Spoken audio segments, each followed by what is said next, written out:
భగవద్గీత 8వ అధ్యాయం అక్షర పరబ్రహ్మ యోగం. భక్తి షట్కాన్ని మనం విచారణ చేస్తున్నాము. కర్మ షట్కం పూర్తయింది. నిన్నటి దినం విజ్ఞాన యోగంలో నుంచి భక్తి షట్కం ప్రారంభమైంది. శ్రీకృష్ణ పరమాత్మ 6వ అధ్యాయంలో భక్తిని చక్కగా ప్రోత్సహిస్తున్నారండి. కొందరు భక్తితో మాకు పని ఏమిటి, మాకు కావాల్సింది విచారణ, నేనెవరు, ఆత్మస్వరూప విచారణ చేయవలను అనేటువంటి భావం కొందరికి ఉన్నదండి. మంచిది. కానీ ఆ జ్ఞానం అనేటువంటిది ఏ విధంగా కలుగుతుందో వాళ్ళు ఆలోచించట్లేదండి. భక్త్యా జ్ఞానం ప్రజాయతే కర్మణా జాయతే భక్తి.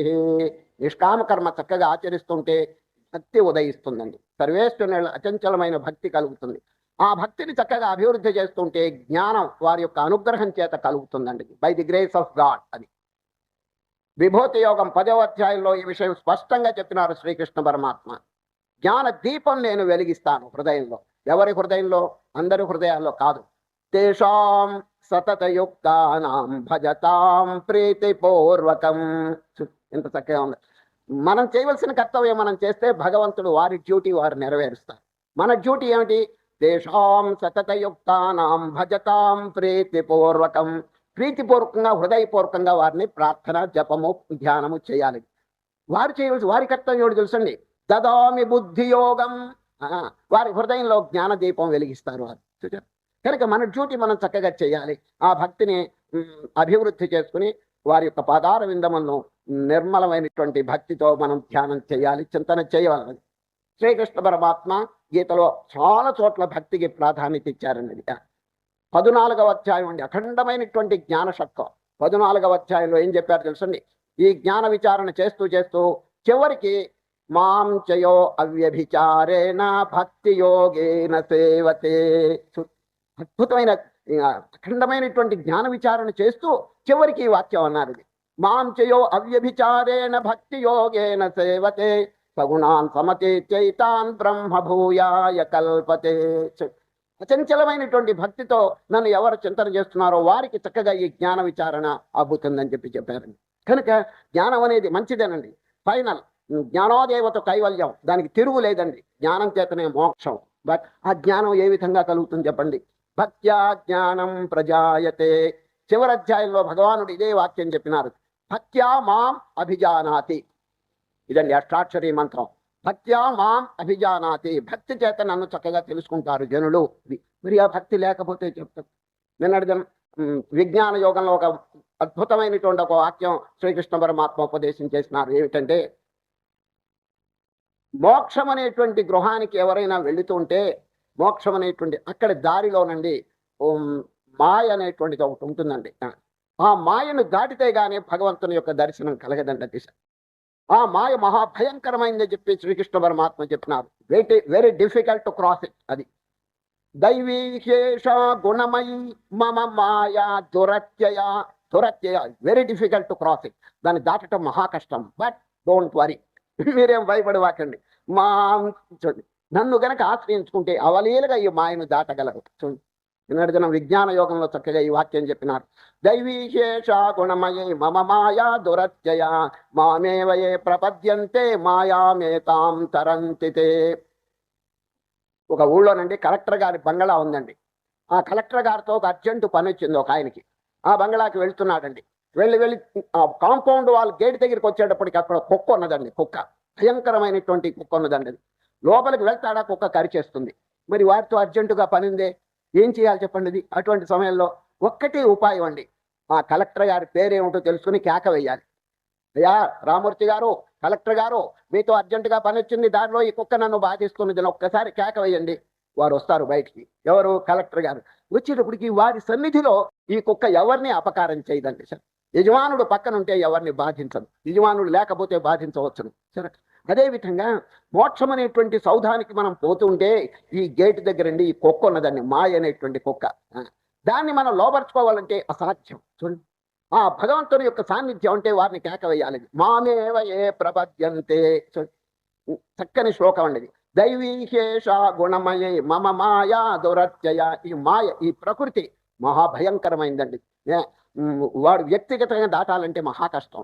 వారి యొక్క గ్రేస్, వారి యొక్క అనుగ్రహం, ది బ్లెస్సింగ్ ఆఫ్ గాడ్ అది కనుక ఉంటే అవలీలుగా దాటగలడు. సరే, మామేవ ఏ ప్రపద్యంతే అంటే ఏమిటి? ఆ కలెక్టర్ గారు కనుక కేక వేస్తే ఏ విధంగా వారు బయటకు వస్తే ఈ కుక్క ఎవరిని ఎట్లా బాధించలేదో అదే విధంగా మామేవ ఏ ప్రపద్యంతే మాయామేతాం తరంతితే, మాయను దాటగలడు. శాస్త్రంలో చెప్పినారు మాయాంతో ప్రకృతి వివిధి మాయినంతో మహేశ్వరం అన్నట్టు చక్కని వాక్యం ఇది. మాయాంతో ప్రకృతి వివిధి, ఈ ప్రకృతి పేరు మాయ. మాయను అధీనంలో ఉంచుకున్న మహనీయుడు ఎవరు? ఈశ్వరుడు. చూడు, మాయాంతో ప్రకృతి వివిధి మాయనంతో మహేశ్వరం. కనుక వారిని తప్పకుండా ఆశ్రయించాలి. ఇంకా కొన్ని ఉపమానములు కూడా భగవద్గీతలో చెప్తున్నారు. లాస్ట్ అధ్యాయంలో ఒక ఉపమానం చెప్తాను దీని సంబంధంగా. ఏంటంటే, ఓ అర్జున, ఈ బ్రహ్మాండం అంతా నేను తిప్పుతున్నాను అన్నారు. ఎవరు? శ్రీకృష్ణవరం. రంగుల రాట్నం. చూడండి, రంగుల రాట్నం అని మీరు పేరు ఉంటారు. ఉత్సవాల్లో అక్కడక్కడ ప్రదర్శిస్తుంటారండి. దానికి ఇనప కడ్డీలు ఉంటాయి. ఆ ఇనప కడ్డీల్లో కొయ్య బొమ్మలు ఉంటాయండి. దానికి ఆ కొయ్య బొమ్మల మీద పిల్లలకి కూర్చుంటారు. దానికి ఏదో టికెట్ ఉంటుందండి, 10 పైసలో 20 పైసలో. అది ఇచ్చి ఆ కొయ్య బొమ్మ మీద కూర్చుని కడ్డీ పట్టుకుంటాడు. ఎవరు? చిన్న పిల్లవాడు. మధ్యలో ఒక ఆయన తిప్పుతుంటాడండి. తిప్పుతుంటే ఈ ఇనప గడ్డీలన్నీ తిరుగుతుంటాయి, ఎర్రని మంచి వేగంతో తిరుగుతాయి. ఇది ఒక హాబీ. ఎవరికి? ముసలివాళ్ళకి కాదు, చిన్నపిల్లలకండి. కనుక ఈ రంకులు రాట్నంలో ఒక పిల్లవాడు అట్లాగే పట్టుకుని కూర్చొని గిర్రని తిరుగుతున్నాడు, తిప్పుతున్నాడు, మంచి స్పీడ్తో తిరుగుతున్నది. ఒక పిల్లవాడికండి కళ్ళు తిరిగినాయి. ఆ కడ్డీ వదిలేస్తే కింద పడి చస్తాడు. పట్టుకుంటే కళ్ళు తిరుగుతున్నాయి. ఏం చేయాలి? ఒక్కటే ఉపాయం అండి. ఏమిటి తెలిసినా? ఆ తిప్పేవాడిని కేకయ్యాలి. ఇప్పుడైనా ఆయన తిప్పేవాడా, డబ్బు పోయి శని పట్టిందిరా నాకు, కొంచెం ఆపరా నాయన ఆపు అని ప్రార్థన చేయాలని, ఇంకా వేరే దారి లేదు. వాడు కనుక ఆపినాడా చక్కగా దిగిపోతాడండి వాడు. చూచారు? అదేవిధంగా శ్రీకృష్ణ పరమాత్మ ఈ ఉపమానం చెప్పారు 18వ అధ్యాయంలో. సర్వభూత్ బ్రహ్మాండమంతైన కూడా ఈ కాలచక్రం, ఈ కర్మచక్రం నేను తిప్పుతున్నాను. చూడు, తమేవ శరణం గచ్చ, తిప్పేవారిని పట్టుకోండి. ఈశ్వర సర్వభూతానాం హృద్దేశే అర్జున తిష్టతి. లాస్ట్ అధ్యాయంలో శ్లోకం అండి ఇది, అద్భుతమైనటువంటి శ్లోకం. ఈశ్వర సర్వభూతానాం హృద్దేశే అర్జున తిష్టతి భ్రామయన్. ఐఎమ్ రివాల్వింగ్, తిప్పుతున్నాను ఈ కాలచక్రం, కర్మచక్రం. ఈ జీవులంతా దాంట్లో పడి తిరుగుతున్నారు. ఇప్పుడు ఏం చేయాలి చెప్పండి? ఈశ్వర సర్వభూతానాం హృద్దేశే అర్జున తిష్టతి భ్రామయన్ సర్వభూతాని యంత్రారూఢాని మాయయా. యంత్రారూఢాని అంటే ఈ రంగులు రాట్నం మోస్తారనమాట. ఏం చేయాలి ఇప్పుడు? కళ్ళు తిరుగుతున్నాయి, కింద పడుతున్నారు, దుఃఖం అనుభవిస్తున్నారు, కింద పడబోతున్నారు. ఏం చేయాలి చెప్పండి? తమేవ శరణం గచ్చ, తిప్పేవాడిని పట్టుకోండి. శ్రీకృష్ణ పరమాత్మ ఉపదేశం చూడండి. అర్జున, తిప్పేవాడిని పట్టుకోవయ్యా. ఎవరు? నేనే. తమేవ శరణం గచ్చ సర్వభావేన భారత తత్ప్రసాదాత్. ప్రసాదం అంటే అనుగ్రహం. చూచారు? తత్ప్రసాదాత్, వారి యొక్క అనుగ్రహం చేత అవలేలుగా ఈ మాయను దాటవచ్చు. తత్ప్రసాదాత్ పరాం శాంతిం స్థానం ప్రాప్తి శాశ్వతం. కనుక ఈ భక్తిని చిన్న చూపు చూడకూడదండి. భక్తి చాలా తక్కువ, మేమంతా జ్ఞానం, వాళ్ళంతా దాసోహములు, మేమంతా సోహం అని ఎగిరిగిరి పడకూడదండి. సరే, అనుభవం కలవాడు ఎవడు ఇటువంటి మాట మాట్లాడు తక్కువ అని చెప్పి భక్తిని చిన్న చూపు చూడరండి. అది శంకర భగవత్పాదులు ఎవరు చెప్పండి? అద్వైత భేరి మోగించినటువంటి వారు, రెండవ వస్తువు లేదు అనేటువంటి ఆ అద్వైత మతాన్ని ప్రచారం చేసినటువంటి శంకర భగవత్పాదులు వారి జీవితం చూడండి. ఎన్ని స్తోత్రాలు, ఎన్ని అష్టకాలు రాసినారండి దేవుణ్ణి ప్రార్థన చేస్తూ. భక్తిలో ఎంత మునిగిపోయినా భజగోవిందం వారే కదా రాసింది. శివానంద లహరి, ఇటువంటి పుస్తకాలు భక్తి ప్రభావం, భక్తిని చక్కగా ప్రోత్సహించినారు. మరి వారు అద్వైతం కదా, రెండవ వస్తువు లేదు కదా, దేవుడు కూడా నేనే స్వరూపం అని చెప్పి అన్నవారు కదా, మరి ఎందుకు ఈ విధంగా భక్తిని ప్రచారం చేశారు? అది సహజం. భక్తి లేకపోతే జ్ఞానం కలగదండి. అది భక్త్యా జ్ఞానం ప్రజాయతే. పోతే దత్తాత్రేయులు అనే పేరు మీరు విన్నారు కదండి. ఎవరు దత్తాత్రేయులు ఎవరో తెలుసండి? ఈ మానవుల యొక్క హైయెస్ట్ గ్రేడ్. మానవుల్లో కొన్ని గ్రేడ్స్ ఉన్నాయండి. మొట్టమొదట బ్రహ్మచారి, గృహస్థుడు, వానప్రస్థుడు, సన్యాసి. ఆ సన్యాసుల్లో 4 తరగతులు: కుటీచకుడు, బహూదకుడు, హంస, పరమహంస. ఆ పరమహంస అనేది హైయెస్ట్ స్టేజీ. ఆ పరమహంస పైన ఇంకొక స్టేజ్ ఉందండి. ఏమిటది? అవధూత. అవధూత అనేది ఈ మానవులందరికంటే కూడా మహోన్నతమైనటువంటి స్థానాన్ని ఆక్రమించుకున్నవారు. ఎవరు? అవధూత. వారు కేవలం దైవభావంలో మునిగిపోతారండి. ఈ ప్రపంచ భావన అంతా ఎక్కువ ఉండదు వారికి. దత్తాత్రేయులు వారు దాంట్లో ప్రఖ్యాతి పొందినవారు. ఇది అవధూతం. అటువంటి దత్తాత్రేయులు వారు ఒక గ్రంథం రాశారండి, దాని పేరు అవధూత గీత. ఆ అవధూత గీతలో మొట్టమొదటి శ్లోకం ఏమిటి తెలుసండి? ఈశ్వరానుగ్రహాదేవ పుంసామద్వైత వాసన. జనులారా, అద్వైత వాసన అంటే సంస్కారం కలగాలంటే ఈశ్వరానుగ్రహం లేకపోతే కలగదు. ఇంత హైయెస్ట్ పొజిషన్ ఆక్యుపై చేసుకున్నటువంటి వారు అవధూత చక్రవర్తి ఈ భక్తి ఎంత చక్కగా ప్రోత్సహిస్తున్నారు చూడండి. ఈశ్వరానుగ్రహాదేవ పుంసామద్వైత వాసన మహాభయ పరిత్రాణ ద్విత్రాణాబుపజాయతే. కాబట్టి ఈ భక్తి అనేది చాలా ముఖ్యం. శ్రీకృష్ణ పరమాత్మ భక్తిని ప్రోత్సహిస్తూ ఈ భక్తి షట్కం ప్రారంభం చేసినారు. ఈరోజు అక్షర పరబ్రహ్మయోగం 8వ అధ్యాయం ప్రారంభం చేస్తున్నాం. అక్షరం అనేటువంటి పదానికి అర్థం చెప్తున్నానండి. అక్షరం, క్షరం అంటే నశించేది, అక్షరం అంటే శాశ్వతం. భగవంతుని విశేషణాల్లో ఇదొకటండి. అక్షరం అవ్యయం. అవ్యయం అంటే నశించేది, అంటే అవ్యయం శాశ్వతం, ఎటర్నల్. క్షరం అంటే నశించేది, పెరిషబుల్. అక్షరం ఇంపెరిషబుల్. నాశనము లేని వస్తువు ఒక్కటే ఉందండి ప్రపంచంలో.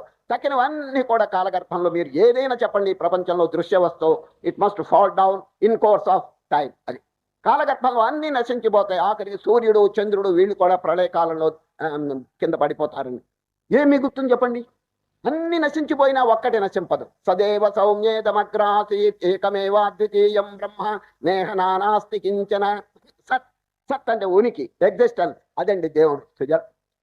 దేవుడు అంటే ఏదో గుళ్ళో ఒక విగ్రహం, మనమోస్తులు ఒక విగ్రహం పెట్టుకుని మనం పూజ చేస్తున్నాం. ఇది సామాన్యమైనటువంటి స్థితి అండి. ఎందుకంటే మన భక్తి అంతవరకే ఉన్నది, మన ఏకాగ్రత అంతవరకే ఉన్నది. కానీ వాస్తవంగా భగవంతుని యథార్థ స్వరూపం మనం తెలుసుకోకపోతే ఎట్లా చెప్పండి? What's the real nature of God? He is not limited within the 4 walls. He is all pervading. బ్రహ్మాండమంతా వ్యాపించి నాశరహితమైనటువంటి వస్తువు. కనుకనే శ్రీకృష్ణ పరమాత్మ భగవంతుని యొక్క స్వరూపాన్ని ఈ అధ్యాయంలో వర్ణిస్తూ అక్షర పరబ్రహ్మం. పరబ్రహ్మ అంటే దేవుడు. ఎటువంటి వారు? క్షరం లేనిటువంటి వాడు, అక్షరం. ఇప్పుడు చూడండి, చిన్నపిల్లలకి అక్షరాభ్యాసం. అక్షరాభ్యాసం అని చిన్నపిల్లలకి అక్షరాలు నేర్పుతారండి. పలక బలపం ఇచ్చి రాయిస్తారు. ఏం రాయిస్తారు చెప్పండి? మొట్టమొదట ఓం నమశివాయ సిద్ధం నమః. ఇదండి మొట్టమొదటి పలక మీద రాయించేది. ఓం. ఓం అంటే ఆ పరమాత్మ యొక్క నామధేయం. చూడండి, మొట్టమొదట్లో భగవంతుని నామం వారికి ఉపదేశం చేస్తున్నారండి పిల్లవాడికి. ఓ నామాలు చూడండి, ఓ నామాలు అంటారే ఇదేనండి. ఓ నామాలని ప్రసిద్ధికి ఇచ్చిన దాని అర్థం ఏంటంటే ఓం నమశివాయ. అదే సిద్ధం నమః. మీరు చిన్నప్పుడు ఈ దైవ విద్యను మొదట్లోనే పెద్దలు వారికి నేర్పుతున్నారండి.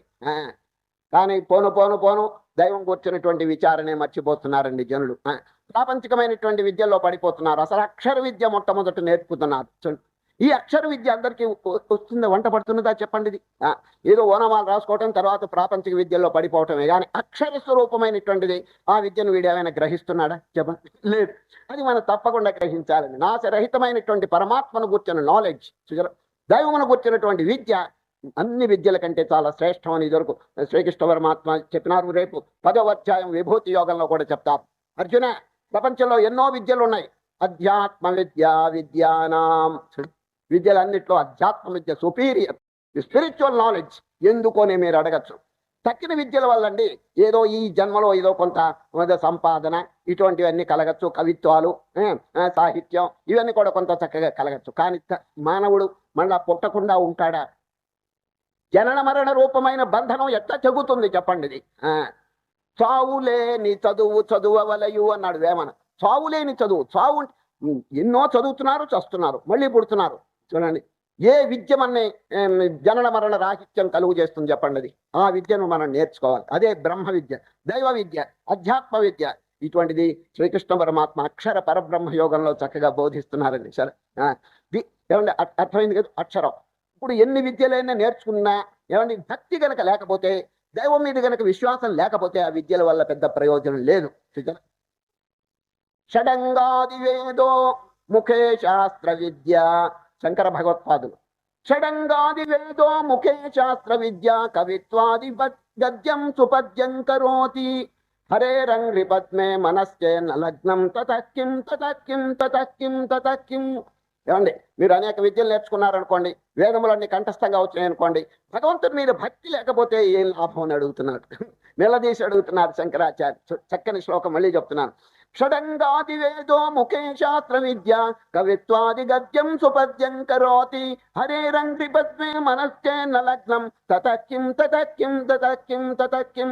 తతక్కిం అంటే వాట్ ఫర్ అంత్యకాలంలో ఇది రక్షిస్తుందా మిమ్మల్ని అని అడుగుతున్నారండి. కనుక ఎన్ని చదువులు ఉన్నప్పటికీ భక్తి గనక లేకపోతే నిజంగా అది సామాన్యమైనటువంటి స్థితే కానీ గొప్ప స్థితి కాదండి. అది సరే, చదువులు గొప్ప కాదు, ఆ హృదయ పరిణామం. హృదయంలో భగవంతుని చక్కగా ధ్యానించాలండి. ఒక భక్తిని మనం అలవాటు చేసుకోవాలండి. సరే, అది హృదయ విద్య. అర్థమైందండి? హృదయ విద్య అది నోటితో చెప్పే విద్య కాదండి, హృదయంతో మాట్లాడేటువంటి విద్య. చూడండి, మీరు హృదయ విద్య అంటే ఏమిటని మీరు అడగవచ్చును. చిన్న దృష్టాంతం చెప్తాను. కుక్కకండి అన్నం పెట్టండి. కుక్కకి అన్నం పెడితే అది దీవిస్తుందండి. అన్నదాత సుఖీ భవ అంటుంది. దేంతో? నోటితో కాదు, తోక ఇట్లా కదిలిస్తుందండి. కుక్కకి అన్నం పెడితే ఎంత ఆనందపడుతుందండి. అది తోకతో జవాబు చెప్తుంది, అయ్యా అన్నం పెట్టిన వాళ్ళ సుఖంగా ఉండండి అని ఆనందం వ్యక్తం చేస్తుందండి. సార్, అది హృదయ భాష. ఇప్పుడు చిన్న చంటి పిల్లవాడు ఉన్నాడండి, చిన్నవాడు, చిన్న పిల్ల, 1 నెల 2 నెలలు వాడికి వయసు అనుకోండి. ఆకలైంది, ఏమండి తల్లిని కేకయ్యాలి, అమ్మా నాకు పాలిస్తావా అని అడుగుతాడా? వాడికి నోరే లేదే, భాష లేదే, ఎట్లా అడుగుతాడు? కేవని ఏడుస్తాడు. వాడు ఏడ్చేటప్పటికి తల్లి పరిగెత్తుకొస్తుంది, పాలిస్తుందండి. చూచారా? ఆ ఏడుపు అనేటువంటిది మామూలు భాష కాదండి, హృదయ భాష. హృదయంతో వాడు పిలుస్తున్నాడు, నోటితో పిలవటం లేదు. కనుక హృదయ భాష, ఈ దైవ భాష ఉన్న చూడండి. హృదయంతో మనం దేవుణ్ణి ప్రార్థన చేయాలంటే నోటితో చేయొచ్చు, కానీ హృదయంతోనండి ప్రార్థన చేస్తే నిజంగా ఎంత గంభీరంగా ఉంటుందండి. ఆనాడు భీష్మాచార్యులు వారండి, భీష్మాచార్యులు వారు శ్రీకృష్ణ పరమాత్మని స్తోత్రం చేస్తున్నారు. శ్రీకృష్ణుని ఇంటికి అండి అప్పుడే ధర్మరాజు గారు వెళ్ళారండి. శ్రీకృష్ణుని ఇంటికి వెళితే శ్రీకృష్ణ పరమాత్మ ఇట్లా కూర్చున్నాడండి, ధ్యానంలో కూర్చున్నాడు నిశ్చలంగా. ధర్మరాజు గారికి ఆశ్చర్యం వేసి, అందరూ కృష్ణుని ధ్యానం చేస్తుంటే కృష్ణుడు ఎవరిని ధ్యానం చేస్తున్నాడు అని సందేహం కలిగింది. ధ్యానం అంతా అయిన తర్వాత కళ్ళు తెరుచుకున్నాడు కృష్ణుడు. ధర్మరాజు గారు దండం పెట్టి, ఏమండి మేమంతా మిమ్మల్ని ధ్యానం చేస్తుంటే మీరెవరిని ధ్యానం చేస్తున్నారని అంటే, భీష్మాచార్యుడు ఆ రంపశయ్య మీద ఉండి నన్ను స్తోత్రం చేస్తున్నాడు, చక్కగా ఆలకిస్తున్నాను అన్నాడండి ఆయన.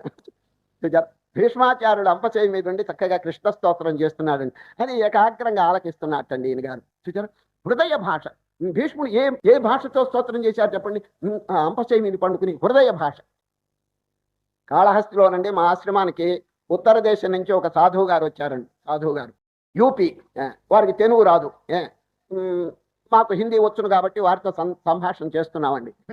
సంభాషణ చేస్తుంటే ఆ సాధువు గారు మధ్యలో ఒక ప్రశ్న అడిగాడు. మహారాజ్, ఆప్కే ఆంధ్రప్రదేశ్కే లోగ్ కిస్ భాష మే హస్తే హై అన్నారండి. మీ ఆంధ్రప్రదేశ్ వాళ్ళు ఏ భాషలో నవ్వుతారో చెప్పండి అన్నాడు.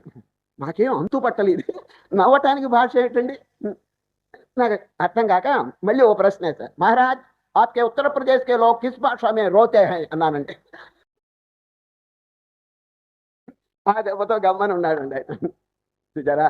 నవ్వుకి ఏడుపుకి భాష ఏంటండి? ఇది హృదయ భాష. అది హిందువులు నవ్వినా, మహమ్మదీయులు నవ్వినా, క్రైస్తవులు నవ్వినా అంతా ఒకటేనండి ఆ భాష, దైవ భాష. కనుక మనం భగవంతునితో కాంటాక్ట్ పెట్టాలంటే నోటితో కాంటాక్ట్ పెట్టుకోవచ్చు, కానీ హృదయం అనేది చాలా ముఖ్యమండి. హృదయ భాష.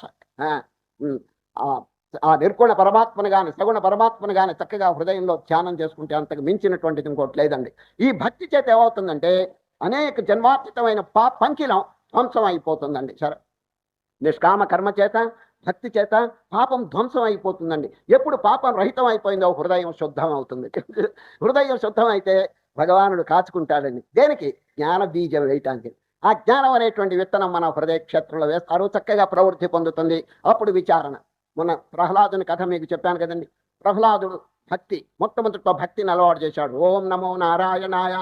కొంతకాలం అయిన తర్వాత భగవానుడు ప్రత్యక్షం ఈ వరం కోరుకోమంటే, ఏమండి వీరేం కోరుకోకపోతే భగవానుడే వరం ఇచ్చినాడండి. నాయన నీకు ఆత్మజ్ఞానం కలుగుగాక అన్నాడు. వెంటనే ఇక జపమాల పక్కన పెట్టాడు. ఓ యామాయి, నేనెవరు, నా స్వరూపం ఏమిటని చెప్పి చక్కగా చింత, అది జ్ఞానం. చూచారు? కనుక ఈ భక్తిని కనుక మనం అలవాటు చేస్తే జ్ఞానం అనేది భగవానుడే మనకి అనుగ్రహిస్తాడు. జ్ఞానం చేత మోక్షం. అదే ఇప్పుడు శ్రీకృష్ణ పరబ్రహ్మం యొక్క యథార్థ స్వరూపం ఏమిటో చెప్తున్నారండి. అక్షర పరబ్రహ్మం. అక్షరం అంటే నాశరహితం. చాలా మందికి భగవంతుని యొక్క యథార్థ స్వరూపం తెలియదండి. వారు ఏదో గుళ్ళో ఉన్నారు, 4 గోడల మధ్య ఉన్నారు, ఇంట్లో పటంలో ఉన్నారు అని అనుకు. ఈ పటాలు, ఈ గుళ్ళు ఇవన్నీ కూడా మన ప్రారంభ స్థితిలో ఉన్నవేనండి. సరే, భగవంతుని యొక్క వాస్తవ స్వరూపం మనం తెలుసుకోవాలండి. హీఈస్ నాట్ లిమిటెడ్ అని నేను పదే పదే చెప్తున్నాను. భగవంతుడు ఇప్పుడు మనం ఎట్లా ఒక చిన్న పరిమితమైనటువంటి ఆకారం కలిగి ఉన్నామో అట్లా ఉండలేదండి అది సార్. అన్ని దేహాలు వారివేనండి. బ్రహ్మాండంలో అణువులో కూడా వ్యాపించి ఉన్నారండి సార్. నిరాకార నిర్గుణ పరబ్రహ్మాన్ని ఒక్క వస్తువు, ఒక చిన్న అణువు కూడా వారు లేకుండా లేదండి అది. మత్తః పరతరం నాణ్యత్కించిదస్తి ధనంజయ మయి సర్వమిదం ప్రోతం సూత్రే మణిగణాయువ. పుష్పమాల గాని మణిరత్నమాలలో గాని దారం వలె వ్యాపించున్నారు. దారం లేని పుష్పం, దారం లేని మణి ఉండదండి సార్.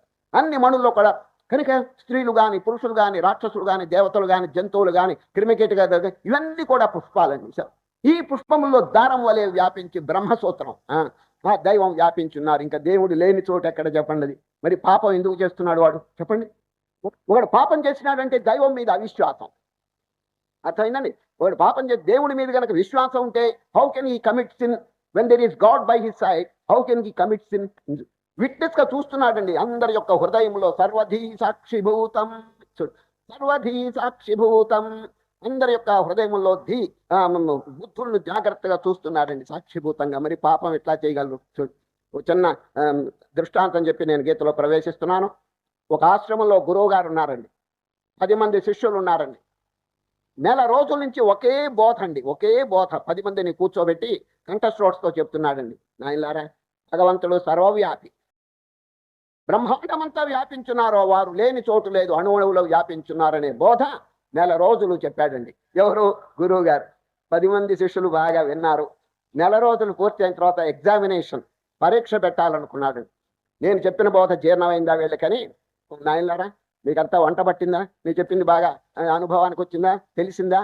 భగవంతుని స్వరూపం అంటే అందరూ బాగా రిప్లై ఇచ్చేశారు, మాకు బాగా తెలిసింది దైవ స్వరూపం అని. పరీక్ష చేస్తాను జాగ్రత్త అని 10 అరటిపళ్ళు చెప్పించాడండి. 10 అరటిపళ్ళు చెప్పించి 10 మంది శిష్యులకి ఒక్కొక్క అరటిపండు ఇచ్చాడండి. ఎవరు? గురువు గారు. క్వశ్చన్ ఏమిటి తెలిసిన? ఇది పరీక్ష. ఈ అరటిపండు మీ ఇళ్ళకి తీసుకోండి, మీ ఇళ్ళకి తీసుకోండి అరటిపండు. ఎవరు లేకుండా తినండి. మళ్ళీ ఇది పొద్దున్న చెప్పాడండి ఈ విషయం. సాయంత్రం మళ్ళీ తిరిగి రండి అందరూ, మీ ఇళ్ళకి వెళ్ళండి, ఎవరు చూడకుండా తినాలి. అదండి క్వశ్చన్. 10 మంది వారి ఇళ్ళకి పోయినారండి. మొదటి శిష్యుడు వారి ఇంటికి పోయి, గురువు గారి ప్రశ్న ఏమిటి? ఎవరు చూడకుండా తినమన్నారు కదా, ఇంట్లో అందరూ ఉన్నారే, చూస్తుంటే ఎట్లా తిని ఒక గదిలో దూరాడండి. దూరి తలుపు వేసేశాడు, అలీఘర్ తాళం వేశాడు, ఎవరు రాకుండా. ఎవరు లేరు, గురువుగారి ప్రశ్న సాల్వ్ చేయాలి అని చెప్పి పండు తినేశాడండి, అరటి పండు. ఎవరు చూడకుండా తినమన్నాడు కదా. ఇక రెండవ శిష్యుడు ఇంకా కొంచెం బెత్తడి తెలివి ఎక్కువ ఉందండి వాడికి. వాడి ఇంట్లోకి వెళ్ళి, ఏమండి గదిలో తలుపు వేసి తినబోతుంటే చీమలు కనిపించినాయండి. చీమలు ఉరి చీమలు చూస్తుంటే నేను ఎట్ట తినేది, ఎవరు చూడకుండా తినమన్నాడు కదా. మరి తడిగుడ్డ తెచ్చి చీమలన్నిటిని అద్ది బయట పారేశాడండి వాడు. ఎవరు లేరని చెప్పి స్వాహ తినేశాడు. మూడవ శిష్యుడు ఇంకా కొంచెం తెలివి గలవాడు. ఈ నేల మీద ఎవడో ఒకటి చూస్తూనే ఉంటాడని కొండెక్కాడండి వాడు. ఎక్కి అక్కడ పక్షులు గిక్షులు ఉంటే అన్నిటిని తరివేశాడు, ఎవరు చూడకూడదుగా. తరివేసి స్వాహ తినేశాడు వాడు. నాలుగవ శిష్యుడు ఇంకా కొంచెం తెలివి, నీళ్లలో దిగాడండి. ఎందుకంటే బయట ఎవడో ఒకటి చూస్తూనే ఉంటాడు. నీళ్లలో దిగి ముక్కు మోసుకుని అరటిపండు వచ్చి తినేశాడండి వాడు. ఈ విధంగా అందరు శిష్యులు వారు అరటిపండు ఎవరు చూడకుండా సాయంత్రం వచ్చేసారండి. అందరూ 10 మంది నిలబడ్డారు. నాయలారా క్వశ్చన్ ఆన్సర్ చేశారు, బ్రహ్మాండంగా ఆన్సర్ చేశారు. అందరు నువ్వెక్కడ తిన్నావు? ఎవరు చూడలేదు స్వామి, అలీఘర్ తాళం వేసినాను స్వామి, చీమలు కూడా చూడలేదు స్వామి, పక్షులు ఈ విధంగా ఏమంటే చేపలు కూడా చూడకుండా నీళ్ళ. ఈ విధంగా ఒక్కొక్కరు చెప్తుంటే లాస్ట్ వాడు శిష్యుడు అండి తినలేదండి. పండు తినకుండా చేత్తో తెచ్చాడండి వాడు, చేత్తో పట్టుకు తెచ్చాడు వాడు. ఏమిరా క్వశ్చన్ ఆన్సర్ చేయమంటే ఇట్లా చేసావేంటి? ఎవరు చూడకుండా పండు తినమంటే ఎందుకు తినకుండా నువ్వు వచ్చినావంటే, స్వామి నెల రోజుల నుంచి కంఠస్రోట్స్తో మీరు చెప్తున్నారు భగవంతుడు అంతటా వ్యాపించున్నాడని, అణువులో ఉన్నాడని చెప్తున్నారే, మరి దేవుడు చూస్తుంటే నేను అట్టా తినేది అన్నాడండి వాడు. దేవుడు చూస్తుంటే నేను అట్టా తినకుండా తెచ్చాను పండు అన్నాడండి వాడు. అప్పుడు గురువు గారు, ఓ వీడొక్కడు నా బోధ జీర్ణం చేసుకున్నాడు, మీ 9 మంది అరటి పళ్ళ కోసం పుట్టారా మీరంతా, మోక్షం కోసం కాదు. ఎంత చక్కగా సాల్వ్ చేసినాడో వీడు. కనుక పాపం అనేది ఎట్లా చేస్తాడు వాడు చెప్పండి? పోలీసు వాడు పక్కనుంటే ఎవడైనా దొంగతనం చేస్తాడా చెప్పండి? అదేవిధంగా సాక్షిభూతుడైనటువంటి పరమాత్మ ఈ రికార్డు చేసుకుంటుంటే పాపం ఎట్లా చేయగలడు? కాబట్టి నిజంగా దైవ విశ్వాసం గలవాడు పాపంలో ఏలు పెట్టడండి. He cannot commit sin. ఎందుకంటే God is by my side. కనుక కేవలం గుళ్ళోనే దేవుడు ఉన్నాడని అనుకోబాకండి. He is not only in the temple but outside also. He is all pervading. అని శ్రీకృష్ణ పరమాత్మ అక్షర పరబ్రహ్మ యోగాన్ని మొదలు పెడుతున్నారండి. ఈ అధ్యాయంలో ఉన్న విశేషం ఏమిటంటే మొట్టమొదటి కృష్ణుడు చెప్పలేదు. శిష్యుడైనటువంటి అర్జునుడికి తీవ్రమైన ఉత్సాహం కలిగిపోయిందండి. జిజ్ఞాస. జిజ్ఞాస అంటే inquisitiveness to know who is God. దేవుడు ఎవరో తెలుసుకోవాలనే క్యూరియాసిటీ ఎక్కువగా ఉందండి ఎవరికి? అర్జునుడి గారికి. అందువల్ల గురువు అయినటువంటి కృష్ణుడిని ప్రశ్నలు అడుగుతున్నాడు. సామాన్యంగా ఒక శిష్యుడికి ఏదైనా జిజ్ఞాస కలిగితే ఒక ప్రశ్న అడుగుతాడు, ఇంకా కొంచెం తీవ్రమైన అభిలాష కలిగితే 2 అడుగుతాడు. కానీ అర్జునుడికి ఎంత తీవ్రమైనటువంటి అభిలాష ఉన్నదంటే భగవంతుని తెలుసుకోవాలని 7 ప్రశ్నలు అడిగాడండి. ఒక్కసారి 7 ప్రశ్నలు, 7 క్వశ్చన్స్ అట్ ర్యాండమ్. అది ఆ క్వశ్చన్స్ అన్నిటికీ శ్రీకృష్ణ పరమాత్మ సమాధానం చెప్తారు. కానీ అన్ని రిప్లైస్ విచారణ చేయడానికి ఇక్కడ అవకాశం చాలా తక్కువగా ఉంది. మొదటి ప్రశ్న, చివరి ప్రశ్న, ఈ 7 ప్రశ్నలు first question and last question చాలా అద్భుతంగా ఉంటాయి. వాటిని గురించి మనం విచారణ చేస్తాం. మొట్టమొదటి ప్రశ్న కిం, అర్థమైందండి? సామాన్యంగా గురు శిష్యులు అక్కడక్కడ ఉంటారండి.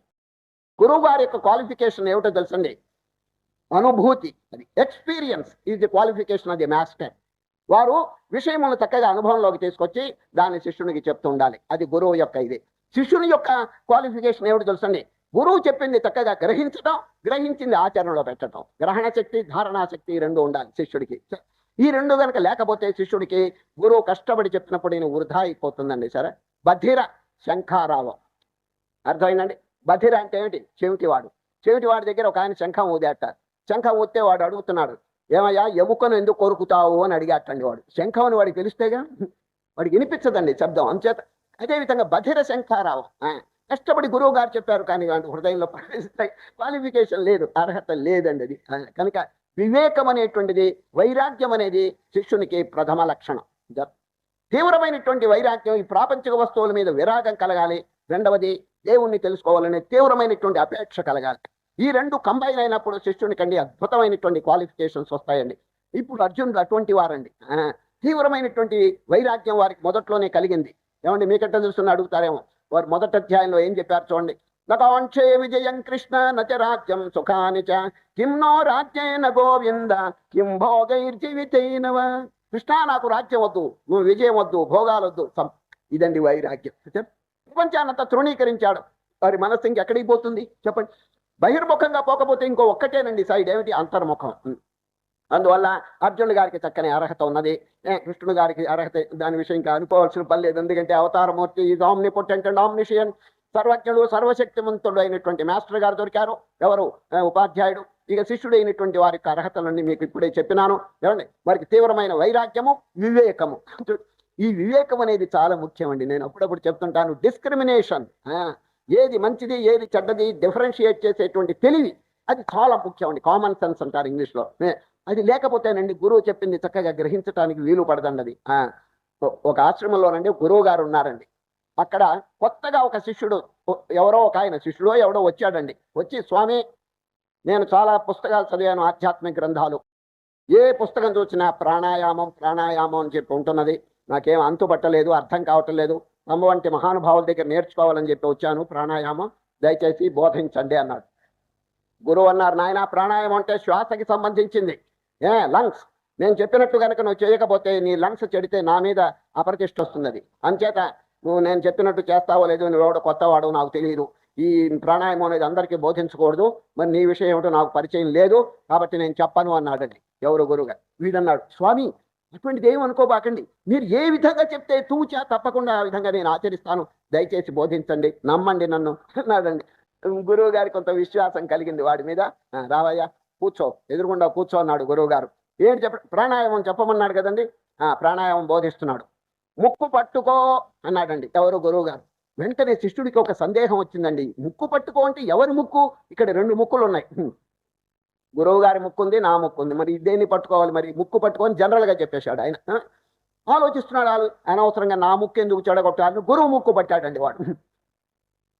గురువు వదులు వదులు అన్నాడండి. వాడు అనుకున్నాడు నేను వదులుగా పట్టానేమో అని బిర్రుగా తిప్పాడండి వాడు. ఆ దెబ్బతో గురువు లేచి పారిపోయినాడు. పరమానంద శిష్యుడు దొరికాడు. ఇటువంటి వాళ్ళు శిష్యులు ఉంటే, బుర్ర లేకపోతే, కామన్ సెన్స్ లేకపోతే ఎంత బాధ చెప్పండి గురువు గారికి. కానీ ఇక్కడ గురు శిష్యుల యొక్క కాంబినేషన్ ఎంత అద్భుతంగా ఉందంటే, మనం అవతారమూర్తి అయినటువంటి గురువు గారు అర్హత కలిగినటువంటి శిష్యుడు గారు నారాయణుల యొక్క కాంబినేషన్ అండి సార్. కనుక వారిద్దరి యొక్క కాంబినేషన్లో మన పంట పండిందండి. మధ్యలో అద్భుతమైనటువంటి బోధ లోకానికి అంతా వెదజల్లేసినారు. ముముక్షులందరూ తరించడానికి తీవ్రమైనటువంటి భక్తితో ఆ అర్జునుడికి ఎంత తీవ్రమైనటువంటి భక్తి ఉన్నదో శ్రీకృష్ణ పరమాత్మ అంత ఉత్సాహంగా చెప్తున్నారండి. ఇప్పుడు అర్జునుడు మొదటి ప్రశ్న వినండి. కిం తద్బ్రహ్మ కిమధ్యాత్మం కిం కర్మ పురుషోత్తమ అధిభూతం చ కిం ప్రోక్తమధి దైవం కిముచ్యతే. ఈ విధంగా 7 ప్రశ్నలు అడుగుతారు. లాస్ట్ అండి. ప్రయాణ కాలే చ కథం జ్ఞేయోసి నియతాత్మభిః. 2 అద్భుతమైన ప్రశ్న. మొదటిది చివరిది విచారం చేస్తాం, సమయం లేదు కాబట్టి. మొదటి ప్రశ్న ఏమిటి? కిం తద్ బ్రహ్మ. కృష్ణ, దేవుడు అంటే ఎవరో చెప్పండి. Who is God. దేవుడు అంటే అందరికీ సరి అయినటువంటి పరిచయం లేదండి. అది ఏదో ఒక స్వరూపం అని చెప్పి అనుకుంటారు. కానీ కృష్ణ పరమాత్మ దానికి రిప్లై చూడండి ఎంత గంభీరంగా చెప్పినారు. అక్షరం బ్రహ్మ పరమం. ఫినిష్, అంతే. ఒక్కటేనండి రిప్లై, ఇంకా పెద్దగా చెప్పలేదు. అక్షరం బ్రహ్మ పరమం. అర్జునుడి ప్రశ్న ఏమి చెప్పండి, దేవుడు అంటే ఎవరు? కృష్ణుడు ఏం చెప్పినారు? అక్షరం. అక్షరం అంటే నశించేది, అక్షరం అంటే పర్మనెంట్. అది ప్రపంచంలో అనేకమైన వస్తువులు ఉన్నాయి, కానీ కాలగర్భంలో అన్ని కూడా నాశనం అయిపోతున్నాయి. ఒక్క వస్తువు మాత్రం ఉన్నది, దాని పేరు ఎగ్జిస్టెన్స్ అంటారు. సత్ చిత్ ఆనందం. Existence, knowledge and bliss. ఇది సచ్చిదానందం, ఇది మాత్రం శాశ్వతం. అదే భగవంతుని యొక్క స్వరూపం. ఎంత చక్కగా చెప్పి. కనుక ఈ విషయం తెలిసిన వాడు ఇంకా సచ్చిదానందం బ్రహ్మాండమంతా వ్యాపించి నాశరహితమైనటువంటి వస్తువు విషయం తెలిసినప్పుడు ఇంకా ఒక ప్రాణిని ఎట్లా బాధ చేస్తాడు చెప్పండి. ప్రాణి అనేవాడు వేరుగా లేడండి. ఆ విశ్వరూపంలో వారు కూడా ఒక అవయవం, వారు కూడా ఒక అంగం.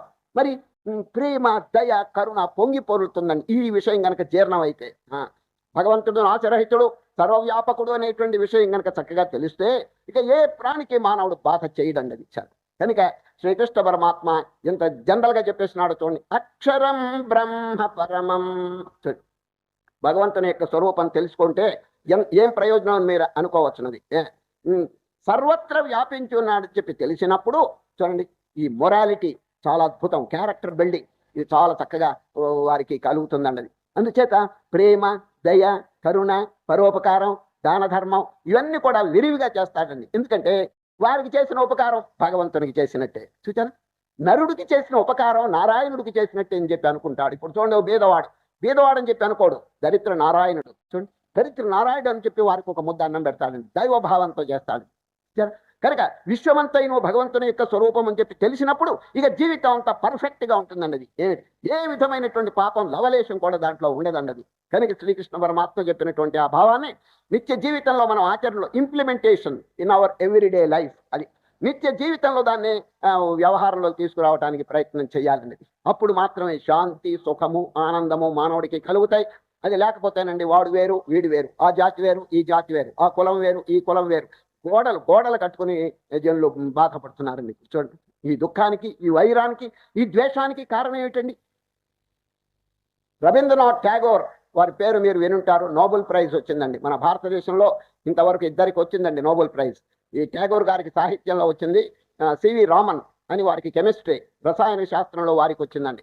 ఈ ఠాగూర్ గారికి ఎందుకు వచ్చిందంటే నోబెల్ ప్రైజ్, వారు ఒక అమూల్యమైన గ్రంథం రాసినారు, దాని పేరు గీతాంజలి. చూడండి, గీతాంజలి అది ఎంత అద్భుతంగా ఉందంటే దాంట్లో ఒక విషయం దేవుణ్ణి గురించి వర్ణిస్తున్నాడండి. ఎవరు? ఠాగూర్ గారు. చూడండి, ఆ భగవంతుని యొక్క అయితే అది ఇంగ్లీష్లో ఉంది, తెలుగులో చెప్తాను, ఇంగ్లీష్లో కూడా చెప్తాను.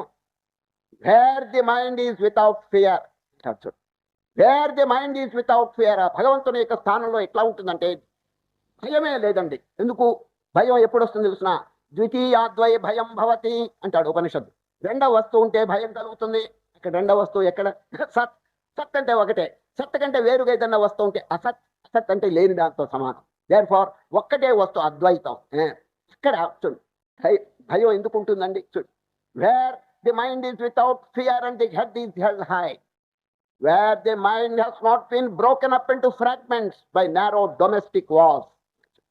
ఎక్కడ మనస్సు చిన్న చిన్న గోడలు కట్టుకుని నాశనం కాలేదో అన్నాడు. చూడండి, డొమెస్టిక్ వాల్స్ అంటే ఈ చిన్న చిన్న గోడలు. చూడండి, ఈ భిన్నత్వం, ఇది వేరు అది వేరు అనేటువంటిది కట్టుకుని నాశనం అయిపోతున్నారు జనులు. చూడండి, భేదం, వారి మీద ద్వేషం, వీడి మీద వైరం, వీడి మీద ఎందుకు గోడలు కట్టుకున్నారు? మనిషికి మనిషికి మధ్య గోడ ఉంటే ఇంకెట్లా చెప్పండి అది. కనుక ఆ పరమాత్మ యొక్క స్వరూపం ఎటువంటిదంటే where the mind has not been broken up into fragments by narrow domestic walls, where the clear stream of reason has not lost its way into the dreary desert sand of dead habit, into that heaven of freedom, O Father, let my country awake. అటువంటి దివ్యమైనటువంటి ఆ దైవస్థానంలోకి మన దేశీయులు ప్రవేశించుగాక అంటాడు. చూడండి, let my country awake అని ఎంత చక్కని definition చూడండి. చిన్న చిన్న చిన్న చిన్న విషయాలు అక్కడే సంకుచితమైన భావాలు చెప్పలేదండి, విశాలమైనటువంటి భావం. అదే శ్రీకృష్ణ పరమాత్మ ఇక్కడ చెప్తున్నారు. అక్షరం బ్రహ్మ పరమం. మొదటి క్వశ్చన్ సాల్వ్ అయిపోయింది. ఇక చూడండి, భగవంతుడు చిన్న లిమిటెడ్ అని చెప్పి మనం ఎప్పుడు అనుకోకుండా, ఏమండి, ఎప్పుడు ధ్యానం చేసినప్పటికీ బ్రహ్మాండమంతా వ్యాపించున్నాడు అనేటువంటి భావన మన మనస్సులోకి రావాల్సిందే. అది వ్యవహారంలో కూడా అట్లాగే ఉండాలండి. చూడు, వ్యవహారంలో ఈ భేదం ఇవన్నీ చూసినామంటే అన్ని అవకతవకలుగా ఉంటుంది. నిష్కామ కర్మం చేయటానికే మహా కష్టం అండి. సరే, భేదం అనేటువంటిది లేకుండా చూడు, అభేద దర్శనం మోక్ష సంసారో భేద దర్శనం. శంకరాచార్యులు వారు వేదాంత డిండిమో అనే పుస్తకంలోనండి, అభేద దర్శనం మోక్ష సంసారో భేద దర్శనం. భిన్నత్వం అని ఉంటే వాడి మీద ద్వేషము, వాడి మీద అపకారము ఇవన్నీ కలుగుతాయండి. యస్మిన్ సర్వాణి భూతాని ఆత్మైవాభూద్విజానతః తత్ర కో మోహః కశ్యోక ఏకత్వమనుపశ్యతః. బ్రహ్మాండమంతా ఒకటే వస్తువుని తెలిసిన వాడికి కోపం ఎక్కడ, అసూయ ఎక్కడ అని చెప్పి ఈశావాస్య ఉపనిషత్కారుడు చక్కగా ప్రశ్న వేశాడండి. కనుక ఇప్పుడు మొదటి ప్రశ్న సాల్వ్ అయిపోయింది. ఇక రెండవ ప్రశ్న ఏమిటి చెప్పండి. ప్రయాణ కాలే చ కథం జ్ఞేయోసి నియతాత్మభిః. అర్జునుడు అడుగుతున్నాడు, ప్రయాణం ఈ పదం ఎంత చక్కగా ఉందో చూడండి. సామాన్యంగా ప్రయాణం అంటే ఏమిటి చెప్పండి. బస్సు ప్రయాణం, రైలు ప్రయాణం, విమాన ప్రయాణం ఇట్లా పోతుంటారు కదా. ఆ ప్రయాణం పోయేటప్పుడు ఏం చేస్తారు కొంచెం చెప్పండి. ఏం చేస్తారు తెలిసిన, ప్రయాణానికి ముందుగానే సామానంతా సర్దుకుంటారు కదండి. ఎప్పుడో మధ్యాహ్నం రైలు బయలుదేరుతుందంటే పొద్దున్నుంచే వాడు సామాను సర్దుకుంటాడు. రేపు ప్రయాణం అయితే ఈ రోజే ఏం తీసుకుపోవాలనో వెంట అని చెప్పి అన్ని చూసుకుంటూ ఉంటాడు. చూచారు, ప్రయాణం యొక్క లక్షణం ఏమిటంటే ప్రయాణానికి ముందుగా హీ విల్ బి ప్రిపేర్డ్. అదేవిధంగా దీర్ఘ ప్రయాణం ఒకటి ఉన్నదండి. ఆ విషయం అందరూ మర్చిపోతున్నారండి. ప్రయాణ విషయం కంప్లీట్గా మర్చిపోతున్నారు. ఇక ప్రయాణం అనేది లేదు, ఎల్లప్పుడూ ఇక్కడే permanent. I'm permanent, my body is permanent, my wife is permanent, my children are permanent. ఈ విధంగానండి అజ్ఞానం చేత మానవుడు శాశ్వతంగా ఈ శరీరంతో ఎంతకాలం ఉంటాడు చెప్పండి. మీరే చెప్పండి. నూరేళ్ళు అని చెప్తారే కానీ ఇప్పుడు 100 ఎక్కడున్నారండి. మన భారతదేశంలో యావరేజ్ వయసు చూస్తే చాలా తక్కువ అండి. ఇంకా రష్యాలో ఏదో కొంచెం ఎక్కువ బతుకుతున్నారేమో కానీ భారతదేశంలో చాలా తక్కువ అండి. 100 కానీ శతమానం భవతి అని ఆశీర్వాదాలు చేస్తుంటారు. అక్షంతలు వేసి పురోహితులు పెళ్ళిళ్ళు కానీ, అయ్యా 100 ఏళ్ళు బతుకు పెళ్లి కొడక అంటాడు. ఎంత బతుకుతాడు దేవుడి కరికే. చూడండి, శతమానం భర్తృహరి ఈ విషయం తీసుకుని, ఏమండి 100 ఏళ్ళ సరే టేక్ ఇట్ ఫర్ గ్రాంటెడ్. మీరు 100 ఏళ్ళు అని చెప్పి అనుకోండి. ఎంత టైం మనకి ధ్యానం చేయడానికి వస్తుందో నేను మ్యాథమెటికల్గా చెప్తానన్నాడు. ఎవరు? భర్తృహరి. విచారణ చూడండి, మ్యాథమెటికల్గా లాజికల్గా విచారణ చేస్తున్నాడు. సపోజ్ అంటాడు, ఒకవేళ మనకి 100 సంవత్సరాల వయస్సు ఉంటే అంటాడు. ఉంటే ఇఫ్ అంట, ఉంటే ఏమవుతుంది తెలుసు, ఎంత టైం ధ్యానం చేయవచ్చును అని బాగా లెక్క కడుతున్నాడండి. ఆయుర్వర్షశతం రుణాం పరిమితం రాత్రౌ తదర్థం గతం. 100 ఏళ్ళు ఆయుర్దాయం అనుకుంటే 50 ఏళ్ళు నిద్రలో తీసేయండి అన్నాడండి. నిద్ర, మీరు రాత్రి నిద్రపోండి, పగలు నిద్రపోండి, నిద్ర అంతా కలిపితే half the life is gone. చూడండి, నిద్ర మత్తు జడ స్థితిలో చూడండి, అంతే కదండి. ఎంతసేపు నిద్రపోతున్నాడు, పగలు ఎంతసేపు నిద్రపోతున్నాడు, ఇవన్నీ కలుపుకుంటే నిద్రలో సగం జీవితం తీసేయమన్నాడండి మ్యాథమెటికల్గా. చూడు, రాత్రవు తదర్థం గతం, 50 ఏళ్ళు తీసేయండి. 100 ఏళ్ళు ఆయుర్దాయం ఉంటే 50 ఏళ్ళు డిమినిష్, ప్లీజ్ మైనస్. ఇంకెంత మిగిలింది? 50 ఏళ్ళు. ఆహా, ధ్యానం చేసుకోవచ్చు కదా అంటే కాదంటున్నాడు. తస్యార్థస్య పరస్య చార్థమపరం బాలత్వ వృద్ధత్వయో. బాల్యకాలం 12.5 సంవత్సరం తీసేయండి. బాల్యకాలంలో ఏమిటి పుణ్యమా పురుషార్థం అండి? గోలీకాయలు, బొంగరాలు, గాలిపటాలు ఇవే తప్ప ఇంకేముందండి వాడికి. బాల్యకాలంలో చూడండి, బాలస్తావత్ క్రీడాసక్త, ఈ ఆటపాటల్లోనే వాడు కాలం గడుపుతాడు. కాబట్టి ఆ టైం అంతా వృధా. 12.5 సంవత్సరం ప్లీజ్ డిమినిష్ అన్నాడు. 50 ఏళ్ళు దక్కింది మనకి. 50 ఏళ్ళు 12.5 బాల్యకాలంలో తీసేయమన్నాడు. పోతే వృద్ధత్వయో, ముసలితనం. ముసలితనంలో 12.5 సంవత్సరం తీసేయమన్నాడు. ఎందుకో తెలిసిన, జ్ఞాపక శక్తి ఉండదు, నడవటానికి శక్తి ఉండదు, ఇంద్రియములన్నీ క్షీణించిపోతాయి. ఆ టైంలో వీడు ఏమిటండి పుణ్యమా పురుషార్థం ఏం చదువుతాడు? గీత చదవంటే వాడికి ఏమైనా అర్థం అవుతుందా చెప్పండి? జ్ఞాపక శక్తే లేకపోయి చెప్పింది వినటానికి లేకపోయి ఇటువంటి ఉపన్యాసాలు జరిగితే పాపం చెవుడు వినలేడు. ఈ విధంగా అన్ని హ్యాండిక్యాప్స్ అండి ఎవరికి. అది మా ఆశ్రమం నుంచి వేదాంత భేరి అని ఒక మాసపత్రిక వెలువడుతూ ఉంటుందండి. అనుష్ఠానం ఇంతసేపటికి మేము ప్రాక్టికల్ కోర్సులోనే జాగ్రత్తగా చూస్తుంటాం. How to proceed, how to conquer the mind, how to conquer the senses, ఇటువంటి టాపిక్స్ ఎక్కువగా ఉంటాయి. కాబట్టి అనుష్ఠానమును బోధించు ఆధ్యాత్మిక మాసపత్రిక. దాంట్లో మేము అప్పుడప్పుడు పాఠకులకి ప్రశ్నలు ఇస్తుంటాం. ప్రశ్నలు పాఠకులు చక్కగా సమాధానం చెప్తుంటారు. ఒకనాడు ప్రశ్న ఇచ్చినాం ఒక నెలలో. ఏమిటంటే, ఓ పాఠకులారా, బ్రహ్మదేవుడు ఒక ప్రాణిని సృష్టి చేశాడు.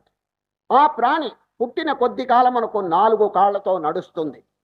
ఇంకా కొంచెం పెరిగితే 2 కాళ్లతో నడుస్తుంది. ఇంకా కొంచెం పెరిగితే 3 కాళ్లతో నడుస్తుంది. ఆ ప్రాణి ఏది అని ప్రశ్న చేశామండి. మీరందరూ బాగా ఆలోచించుకోండి. ఆ ప్రాణి ఏదో.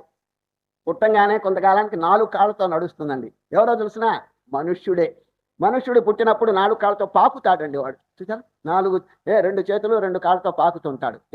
కొంత పెరిగిన తర్వాత 2 కాళ్ళతో ప్రివ్వన నడుస్తుంటాడు మంచి స్పీడ్తో. ముసలివాడైన తర్వాత 3వ కాలు వస్తుందండి. అది కర్ర అనేటువంటిది 3వ. చూడండి, 3 కాళ్ళ ముసలమ్మ అంటారు, 3 కాళ్ళ ముసలోడు అంటారు. ఈ కర్ర పట్టుకుంటూ లేకపోతే నడవలేడండి. కనుక వార్ధక్యంలో ఎన్ని బాధలు మీరే ఆలోచించండి. కర్ర లేకపోతే నడవలేడని.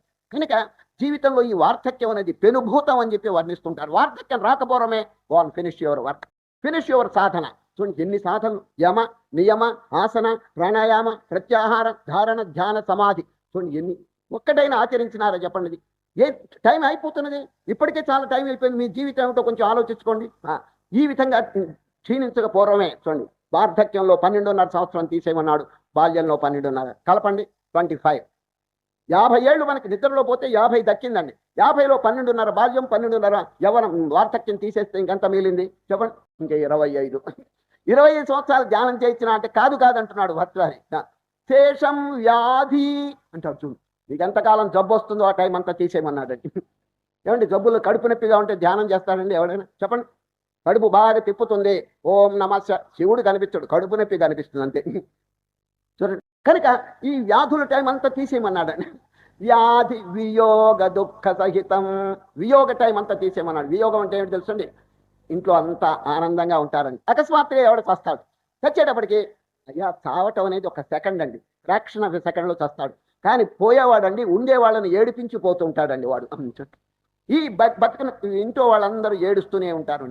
నెలలు సంవత్సరాల పర్యంతం దుఃఖమేనండి. చూడండి, వాడు పోతూ ఎంత వియోగ దుఃఖం తెచ్చిపెట్టాడో. చూడండి, వియోగ దుఃఖం అంటే ఏంటి తెలుసండి, అసలు ఆపత్తు పేరు ట్రబుల్ అంటాడు. ట్రబుల్, దీని పేరు వరి అంటారండి. ఇంగ్లీష్లో 2 పదాలండి, ట్రబుల్ అండ్ వరి. ట్రబుల్ అంటే అసలు ఆపత్తు, వరి అంటే దానివల్ల కలిగేటువంటి మనస్తాపం. అది ఒక రోజు కాదండి, రోజు తరబడి నాశనం చేస్తుందండి అది. ఈ మధ్య ఒక ఆయన ఇంకొక ఆయన అడిగాడండి, వాట్ ఈజ్ మెన్ బై వరి అన్నాడు ఇంగ్లీష్లో. వాడు ఎవడో తెలుసుండే, అవతల వాడు బ్యాంకు గుమాస్తా అండి. అందువల్ల చెప్తున్నాడు, వరి is the interest paid on trouble before it is due అన్నాడండి. అది బ్యాంకు భాషలో చెప్పాడు. ట్రబుల్ అనే ఫిక్స్డ్ డిపాజిట్ మీద వచ్చే వడ్డీ పేరు వరి ఏటండి. చూడండి, అసలు ఆపత్తు ఎప్పుడో జరిగిపోతుంది, వీడు ఏడుస్తూ వస్తుంటాడు, టైం అంతా నాశనం. దీని పేరు వియోగ దుఃఖం అన్నది. చూడండి, ఈ విధంగా వ్యాధుల వల్ల వియోగం వల్ల చాలా టైం పోతుంది నాయన. శేషం వ్యాధి వియోగ దుఃఖ సహితం సేవాదిభిర్నీయతే జీవే వారితరంగ చంచలతరే సౌఖ్యం కుత ప్రాణినాం. కాబట్టి 100 ఏళ్ళు అని చెప్పి ఎగరబాకండి. ఎంత టైం అండి మనకు దక్కేది. కాబట్టి కొంచెం మనకి లభించినా దాన్ని సద్వినియోగం చేయదు. We have to utilize the golden opportunity. చూడండి, మానవత్వమే అసలు ఎంతో గొప్ప అండి. ఆలోచించండి, మన ఎదురుగుండా చీమలు చూస్తున్నాం, దోమలు, కుక్కలు, గాడిదలు, పక్షులు ఏమండి ఎంత బాధపడుతున్నాయి చూడండి. అది మనకు చక్కగా బ్రెయిన్ ఇచ్చినాడు, కామన్ సెన్స్ ఇచ్చినాడు, వివేకం ఇచ్చినాడు. How to realize, how to know God, ఇవన్నీ కూడా శాస్త్రాలు మనకు ఉపదేశం చేస్తుంటే జీవితం అంతా వృధా చేయటం అనేది ఎంత వివేకం చెప్పండి అది. కనుక శ్రీకృష్ణ పరమాత్మ ఇప్పుడు దాని గురించిన ప్రస్తావన వచ్చిందండి. అర్జునుడు గారి ప్రశ్న ఏమిటంటే, స్వామి ప్రయాణ కాలంలో ఎట్లా ఉండాలి? ప్రయాణ కాలం అంటే అంత్యకాలం, శరీరం పడిపోయేటువంటి టైం. కానీ ప్రయాణ కాలంలోనే అని అడగలేదు. ఇక్కడ విచిత్రం అండి. ప్రయాణ కాలే చ అంటే ఏమిటి? ఆల్సో. అయ్యా, అంత్యకాలంలో కూడా జీవితకాలం అంతా ఎట్లా ఆచరించవలనో అంత్యకాలంలో కూడా ఎట్లా ఉండవలను అని చెప్పి అర్జునుడి ప్రశ్న. అయ్యా, మీరంతా కొంచెం చ అనేది ఆలోచించుకోండి. చ అంటే ఆల్సో.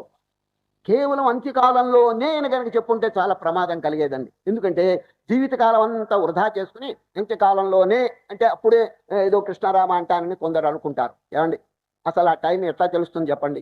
అంత్యకాలం అనేది ఎవరికైనా గ్యారంటీ ఉన్నదా? లేదు కదా, ఎవరికి తెలియదు. అకస్మాత్తుగా వచ్చి పడిపోతున్నదండి యాక్సిడెంట్. ఇది ఈ యుగంలో అంత్యకాలం అనేది ఎవరు చెప్పలేకపోతున్నారు. ఏమండి, ఈ చివరి కాలము అనేది మనకు తెలియనప్పుడు ఏం చేయాలి చెప్పండి? తస్మాత్ సర్వేషు కాలేషు మాం అనుస్మరయుధ్య అర్జున. అంత్యకాలం అనేది ఎవరికి తెలియదు కదా. తస్మాత్ అందువల్ల సర్వేషు కాలేషు బీ ప్రిపేర్డ్ ఆల్వేస్. ఎల్లప్పుడూ సిద్ధంగా ఉంది. నీకు అంత్యకాలం ఎప్పుడు వస్తే నీకేమిటిది? ఏమండి, ఇప్పుడు రైలు ఎప్పుడు పోతుందో పల్లెటూరు వాడికి తెలియదండి. రైలు ఎప్పుడు స్టేషన్కి వస్తుందో తెలియదు. వాడు ఏం చేస్తాడు తెలుసండి? ముందుగానే వెళ్ళి కూర్చుంటాడండి. రైలు గారు నువ్వు ఎప్పుడైనా రా, ఐఎమ్ రెడీ అంటాడు వాడు. చూసారు? అదేవిధంగా మృత్యువు యమధర్మరాజు ఎప్పుడు వస్తాడో ఎవరికి తెలియనప్పుడు వి మస్ట్ బి ప్రిపేర్డ్. సాధనంతా పూర్తి చేసి యముడు గారు ఎప్పుడైనా, అసలు యముడితో సంబంధమే ఉండదు అప్పుడు. దైవాన్ని ఆశ్రయించిన వారికి ఇంకా యముడితో సంబంధం ఏంటండి అది? కనుక జీవితాన్ని ఎంత శీఘ్రంగా సాధనలో పూర్తి జీవిత కర్తవ్యాన్ని ఎంత శీఘ్రంగా పూర్తి చేసుకుంటే అంత మంచిదండి అది. చిన్న దృష్టాంతం శాస్త్రంలో చెప్పిన విషయం చెప్తాను. కప్ప పరిగెత్తుతున్నదటండి. కప్ప అంటే లావు కప్ప పరిగెత్తుతున్నది. ఎందుకంటే ఎదురుగుండా ఒక పురుగు కనిపించిందండి. పురుగు ఏమిటి చెప్పండి? కప్పకి ఆహారం. కప్ప ఒక్కసారి మింగేస్తుందండి పురుగుని. ఆ పురుగుని చూసి ఆహా వండర్ఫుల్, ఎంత చక్కని భోగ్య వస్తువు అని చెప్పి దాన్ని తినటానికి వ్యామోహంతో పరిగెత్తుతున్నదటండి ఎవరు? కప్ప. భేకో ధావతి. భేకం అంటే కప్ప. ధావతి పరిగెత్తుతున్నది. చూడు. తంచ ధావతి ఫణి. ఫణి అంటే పాము. ఈ కప్పను మింగటానికి వెనక పాము వస్తున్నదటండి. పాము. చూడు, పాముకి కప్ప అంటే ఏమిటి తెలుసండి? మనం ఇడ్డని తింటామే అట్లా తినేస్తుందండి ఒక్కసారి. ఆ కప్పను మింగేస్తుందండి. ఇది పాము. చూడండి, ఈ కప్పను మింగేటువంటి పాము వెనక వస్తున్నది, కానీ కప్పకు తెలియదండి. కప్పకి ఏం తెలుస్తుంది? ముందుకున్నటువంటి పురుగు మాత్రమే తెలుస్తున్నదండి. ఆహా ఎంత చక్కని భోగ్య వస్తువుని పాప ఆనందంతో పరిగెత్తుంటే వెనక యమధర్మరాజు వస్తున్నాడండి. చూడండి, దానికి తెలియదండి. ఏమిటి యముడు అంటే? పాము. ఈ పాము అనేది కప్పను మింగటానికి వస్తున్నదటండి. భేకో ధావతి తం చ ధావతి ఫణి. ఫణి అంటే పాము. అంతటితో ఆగిందా? సర్పం శిఖీ ధావతి. ఈ పావుని తినటానికి నెమలి వస్తున్నదటండి వెనక నుంచి. నెమలి.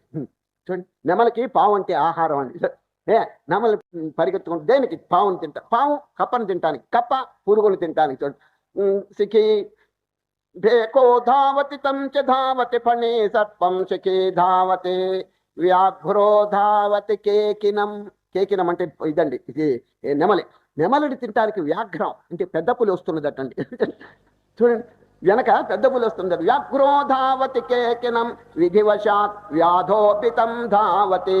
ఆ పెద్ద పులిని చంపటానికి వ్యాధుడు అంటే కిరాతకుడు వస్తున్నాడండి వెనక నుంచి. బాణం తీసుకుని వాడు వస్తున్నాడు. చూడు, ఒకదాని వెనక అంటే యముళ్ళు ఉన్నారండి. సరే, దీన్ని చంపడానికి ఇది, దాన్ని చంపడానికి, కానీ తెలియదు. ఆహా ప్రపంచం ఎంత బాగుంది, ఎంత చక్కని భోగ్య వస్తువు, తినే వస్తువు ఎంత బాగుంది అని చెప్పి అన్ని సంతోషిస్తున్నాయి. కానీ వెనకున్న యముడిని గురించి ఎవరైనా ఆలోచించారా అని కవీశ్వరుడు చక్కగా అడుగుతున్నాడని. చూడు, భేకో ధావతి తం చ ధావతి ఫణి సర్పం చికీ ధావతి వ్యాఘ్రో ధావతి కేకినం విధివశాత్యాధోపితం ధావతి స్వస్వాహార విహార సాధన విధౌ సర్వే జనా వ్యాకులా కాలస్తిష్టది పృష్ఠద కచధర కేనాపి నో దృశ్యతే. కచధర పప్పు చుట్టు పట్టుకుంటున్నాడు వెనక. ఎవరు? కాలుడు, యముడు. అందరు వెనక యముడున్నాడండి. ఎవరో తెలుసుకోలేకపోతున్నారు. ఏం తెలుసుకుంటున్నారు? తినే వస్తువు, భోగ్య వస్తువు, ఎదురుగున్న లగ్జరీస్, వీటిని చూసి వ్యామోహంతో పరిగెత్తున్నాడు. కానీ బట్ వాట్ అబౌట్ దట్? చూడండి, ఎనుకున్నటువంటి యముడిని ఎవరు చూడటం లేదే. కాబట్టి విచారణ చేయండి. ఆనాడు పరీక్ష మహారాజుకు అంత తీవ్రమైనటువంటి భక్తి ఎందుకు ఏర్పడింది? కొంచెం ఆలోచించండి. పరీక్ష మహారాజు వేటాడుకుంటున్నాడండి. వేటాడుకుంటూ ఏదో చేయరాని పని చేసినాడు. ఎవరో ఋషీశ్వరుని యొక్క కుమారుడు ఋషీశ్వరుని యొక్క మెడలో చచ్చిన పావును తీసుకొచ్చి వేశాడు. ఆ ఋషీశ్వరుని కుమారుడు శాపం పెట్టాడు. ఎవరు నా తండ్రి యొక్క మెడలో ఈ చచ్చిన పాము వేసినారో 7 రోజుల్లో తక్షకుడనేటువంటి మహా సర్పం చేత వారు కరవబడి మరణించుగాక అని శపించాడు. చూడు, ఏమైపోయింది చెప్పండి? పరీక్ష మహారాజు ఈ వేటల్లో వీటిల్లో కాలం గడిపేటువంటి పరీక్ష మహారాజు ఇక ఆపేసినాడండి. చూడు, అటువంటి కార్యక్రమాలన్నీ ఆపేసి హౌ టు రియలైజ్ నాకున్నటువంటి short span of time 7 days, 7 రోజుల్లో నేను మోక్షం పొందాలి, దానికి ఉపాయం ఏమిటని చెప్పి. చూచారు, ఇంత సీరియస్నెస్ ఎందుకు వచ్చింది వారికి చెప్పండి? చావు అనేది జ్ఞాపకం వచ్చింది వారికి. 7 రోజుల్లో మరణం, నా శరీరం పడిపోతుంది కాబట్టి how to utilize the 7 days, ఈ 7 రోజులు చక్కగా నేను వినియోగించాలని చెప్పి తీవ్రమైన అపేక్ష వారికి కలిగింది. చూచారా? కనుకనే భవిష్యత్తును గురించి కొంచెం జాగ్రత్తగా ఆలోచించి ఈ జీవితం అనేది బుడగ వంటిది, రేపో మాపో పడిపోతుంది, చేయవలసిన సాధనలు ఎన్నో ఉన్నాయి, మనం ఏమి చేయలేదే అని చెప్పి పరితపించి 1 2 3 1 2 3 యమ నియమ ఆసన ప్రాణాయామ క్షమ దమ ఉపరతి తితిక్ష ఇటువంటి చక్కని సాధనాలను మనం ఆచరణలో పెట్టాలండి. బిగిన్ చేయాలి. We have to practice. అది కనుక శ్రీకృష్ణ పరమాత్మ అర్జునుడు అడిగిన ప్రశ్నకి సమాధానం చెప్తున్నాడండి. అర్జునుడి ప్రశ్న ఏంటి? ప్రయాణ కాలంలో కూడా చూడండి, అంత్యకాలంలో కూడా ఎట్లా ఉండాలి. శ్రీకృష్ణుడు దానికి జవాబు చెప్తూ వారు కూడా చా అనేటువంటి పదం ప్రయోగిస్తారండి. చా లేకపోతే చాలా డేంజర్ అండి. ఎందుకంటే అందరూ ఏమండి నేను జీవితం అంతా ఎట్లాట్లో గడిపేస్తాను, అంత్యకాలంలో మాత్రం నేను రామ కృష్ణ ఇవన్నీ అంటాను అని చెప్పి కొందరు అనొచ్చు. సుజర్ శ్రీకృష్ణ పరమాత్మ జవాబులో చా అని వాడారు. చూడు, అంతకాలే చ. చూడండి, ప్లీజ్ అండర్లైన్, వెరీ ఇంపార్టెంట్ పదం అండి అది అక్షరం. అంతకాలే చ మామేవ స్మర. డేంజర్ అండి. ఎందుకంటే అందరూ ఏమండి నేను జీవితం అంతా ఎట్లాట్లో గడిపేస్తాను, అంత్యకాలంలో మాత్రం నేను రామ కృష్ణ ఇవన్నీ అంటాను అని చెప్పి కొందరు అనొచ్చు. సుజర్ శ్రీకృష్ణ పరమాత్మ జవాబులో చా అని వాడారు. చూడు, అంతకాలే చ. చూడండి, ప్లీజ్ అండర్లైన్, వెరీ ఇంపార్టెంట్ పదం అండి అది అక్షరం. అంతకాలే చ మామేవ స్మరన్ ముక్త్వా కలేబరం యః ప్రయాతి సమద్భావం యాతి నాస్త్యత్ర సంశయః. కొందరు అనుకోవచ్చు, ఏమండి జీవితం అంతా ఈ విధంగా గడిపేసి అంత్యకాలంలో నేను భగవంతుని ధ్యానం చేస్తానని ఎవరైనా అంటే దానికి ఫస్ట్ క్వశ్చన్, అంత్యకాలం నీకేమైనా తెలుసునా అడగండి. తెలియనప్పుడు అంత్యకాలం అని చెప్పి ఎట్లా మీరు నిరూపించగలరు చెప్పండి? అంత్యం అనేది ఎట్లాగండి? ఏ క్షణంలో ఏమి యాక్సిడెంట్ ఏ ప్రమాదం కలుగుతుందో ఎవరికి తెలుసు చెప్పండి? అది సందర్భం వచ్చింది కాబట్టి చిన్న దృష్టాంతం చెప్తున్నాను. ఆనాడు కర్ణుడు అండి తన ఇంట్లో నవరత్న ఖచ్చితమైనటువంటి బంగారపు పాత్రలో నూనె పోసుకుని తలంటుకుంటున్నాడండి. ఎవరు? కర్ణుడు. సామాన్యమైన పాత్రగా లక్షల రూపాయలు ఖరీదు చేస్తుందండి. ఏది? బంగారం. దానికి ఎంత వజ్రములు వైడూర్యములు చెక్కినాయి. అటువంటి పాత్రలో నూనె పోసుకుని కర్ణుడు తలంటుకుంటున్నాడు తానే స్వయంగా, సేవకులు ఎవరు లేరని. సరిగా టైంలో కృష్ణ పరమాత్మ వచ్చారండి వారింటికి. కృష్ణ పరమాత్మ వస్తే ఎంత ఆనందపడ్డాడంటే, ఆహా మహానుభావుడు దయచేసినారని ఉన్నతమైన ఆసనం చూపించాడండి. ఎవరు? కర్ణుడు. చెయ్యి ఎట్లా ఉంది తెలుసండి? బంక. చూడండి, నూనె అంటుకుంటున్నాడు కదా, చెయ్యి అంతా మురికిగా ఉందండి. ఉన్నతాసనం చూపించినాడు. కృష్ణుడు గారు అక్కడ కూర్చున్నారు. వెంటనే కృష్ణుడి దృష్టి ఈ నవరత్న ఖచ్చితమైన బంగారు పాత్ర మీద పడిందండి.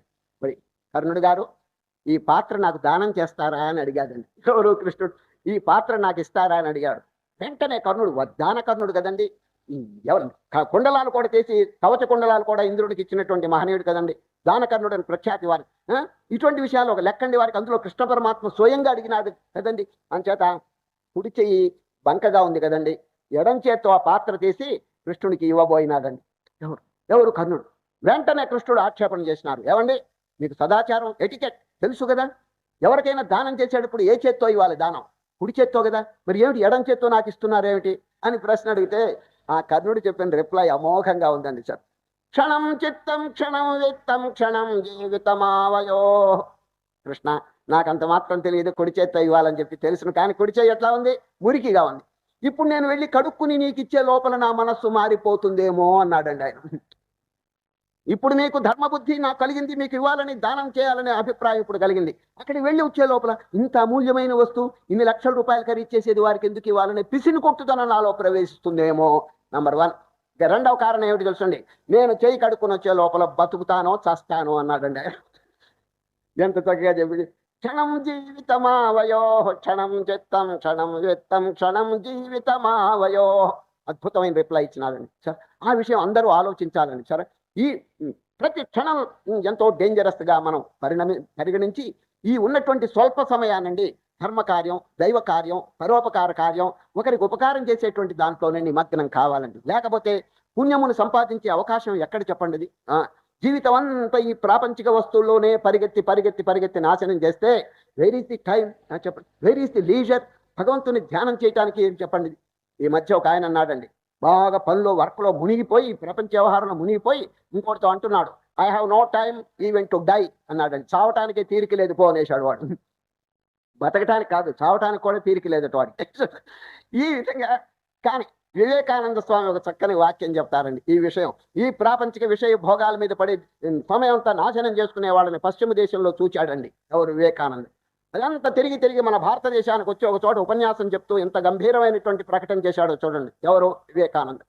In spite of the sparkle and glitter of western civilization. తడుకు బెడుకులు చూడండి, అవన్నీ చూసి మోసపోవద్దని చెప్తున్నాడండి.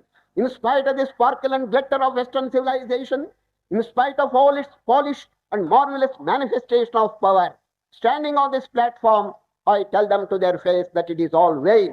It is vanity of vanities. God alone lives. Spirituality alone lives. Hold on to that.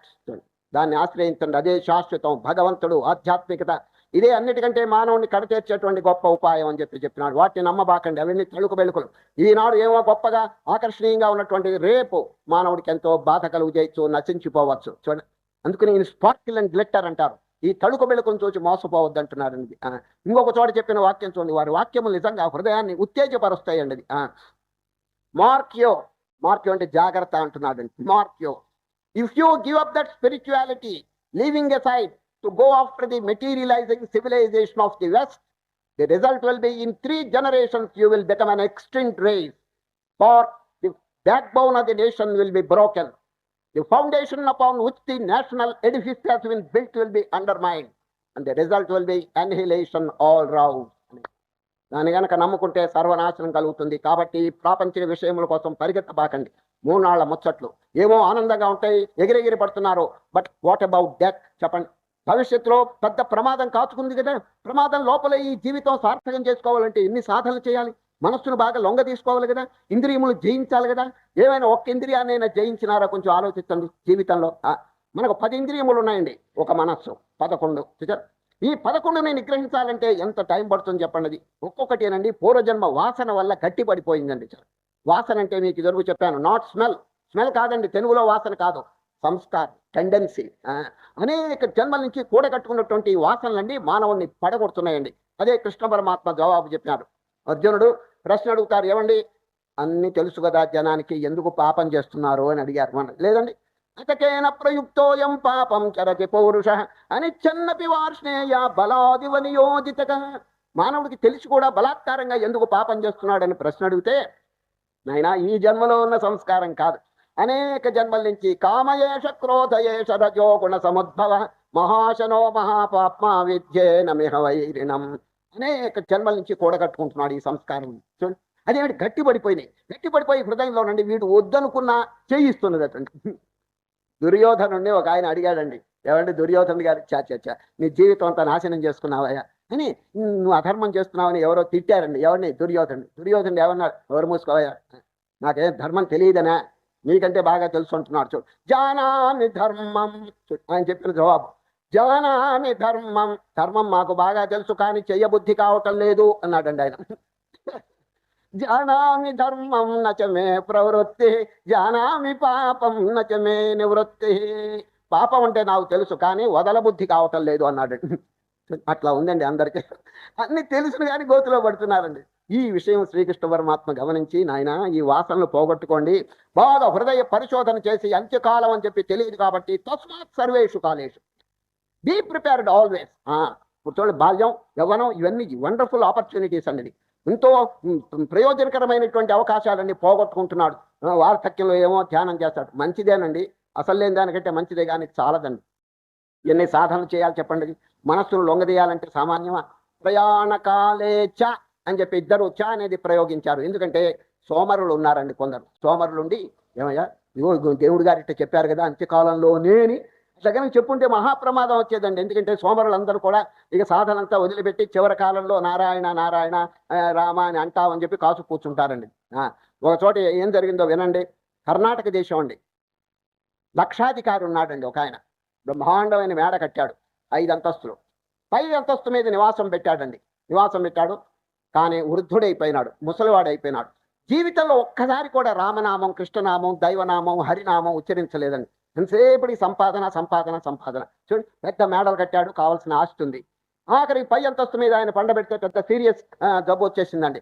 డాక్టర్లంతా చూసినారు, ఇంకా ఆశ వదులుకుంటే అక్కడ వాళ్ళంతా పెద్దవాళ్ళు ఏమన్నారంటే, ఈ పై 5 అంతస్తు మీద చావటం బాగుండదేనా అని చెప్పి ఆ శరీరాన్ని దించి కింద నేల మీద ఒక కొట్టం ఉందండి, పశువుల కొట్టం. ఆ పశువుల కొట్టంలో మంచం వేశారండి. ఎవరికి? ఆ కోటీశ్వరుడు. ఆ పశువుల కొట్టంలో పశువులన్నీ, దూడలు ఇవన్నీ ఉన్నాయి, మేత మేస్తున్నాయి. అక్కడ మంచం వేసి ఈ లక్షాధికారిని పండబెట్టారు. పెద్ద పెద్ద డాక్టర్లు వచ్చి చూస్తున్నారు, ఇంకా ఆశ వదులుకున్నారని. కుమారులు ఎవరో తెలుసండి, ఎంఏలు, పెద్ద పెద్ద ఉద్యోగస్తులు, ఉద్యోగం పొందిన వారు అందరూ వచ్చేసారండి. టెలిగ్రాములు ఇచ్చేశారు, కొడుకులు అందరూ వచ్చేశారు. ఒక కొడుకండి ఈ అధ్యాత్మ విషయంలో కొంచెం పరిచయం ఉందండి. ఆయన ఇటువంటి ఉపన్యాసాలు అక్కడక్కడ విన్నాడు. విని అయ్యో భగవానుడు కృష్ణ పరమాత్మ అంత్యకాలంలో చక్కగా రామనామం, కృష్ణనామం, దైవనామం, ఆధ్యాత్మిక వాతావరణం కలిగి ఉంటే చాలా మంచిదన్నారు. జీవితకాలం అంతా దానికోసం ప్రయత్నం చేయమన్నారు. మా తండ్రి గారు ఒక్కసారి కూడా రామనామం చెప్పలేదు, కృష్ణనామం చెప్పలేదు. ఈయన దౌర్భాగ్యమైన గతి పొందుతాడేమో, ఏ హీనమైనటువంటి జాతిలో పుడతాడేమో అని భయం చేత తండ్రి దగ్గరికి వచ్చి నాన్న నాన్న చెవిలో ఊతున్నాడు. రామ రామ, నారాయణ, కృష్ణ, హరి అని బాగా చెప్పు నాయన, ఒక్కసారి నారాయణ అన్నా కూడా ఎంతో పుణ్యం ఉంటుంది అని చెప్తుంటే, ఎట్లా అంటే మన ఆంధ్రుడు కాదండి, ఆయన కన్నడ దేశం. ఆయన ఏమి చెప్పలేదండి. ఎందుకు? అలవాటు ఉంటే కదా, అభ్యాసం లేదు, రామనామం లేదు, కృష్ణనామం. కానీ కొంచెం తెలివి ఉందండి. తెలివి ఉంటే ఇవి ఊరికే రామనామం కృష్ణనామం చెప్తుంటే ఏమి చెప్పకుండా కా కా కా అన్నాడండి. 3 సార్లు కా అనే అక్షరం అన్నాడు. అనేటప్పటికి అందరికి ఆశ్చర్యం వేసింది. ఏమిటిది? ఏమైనా బీజాక్షరాలేమో, దేవతలు చచ్చే టైంలో ఏదైనా ఉపదేశం చేస్తున్నారేమో ఈయనకి. ఇదేమిటో కాకాక అని తెలుసుకోవటం మంచిది, దీని అర్థం ఏమిటో, ఎందుకంటే మనం కూడా చచ్చేటప్పుడు కాకాక అంటే ఎంతో బాగుండును అని డాక్టర్ గారు ఎడిదిరిగి చూస్తున్నాడు. ఈ కాక అర్థం తెలుసుకుని చస్తే మంచిది ఆయన అని బాగా ఇంజక్షన్ కొట్టండి, కొంచెం మాట్లాడే శక్తిని ఇవ్వండి అన్నాడు. ఇక డాక్టర్లు అండి మందులన్నీ చేసి 5 లక్షల సీసీ కొట్టారండి, బాగా దంచి కొట్టారు ఇంజక్షన్. కొంచెం కదిలాడండి. నాన్న కాకాక అంటే అర్థం ఏమిటన్నాడు. అప్పుడు కన్నడం కదండి. కరు కసబరికెయన్ను కడియొత్తదే, దూడ చీపిరి కట్ట తింటున్నది దాచిపెట్టండి రా అన్నాడు.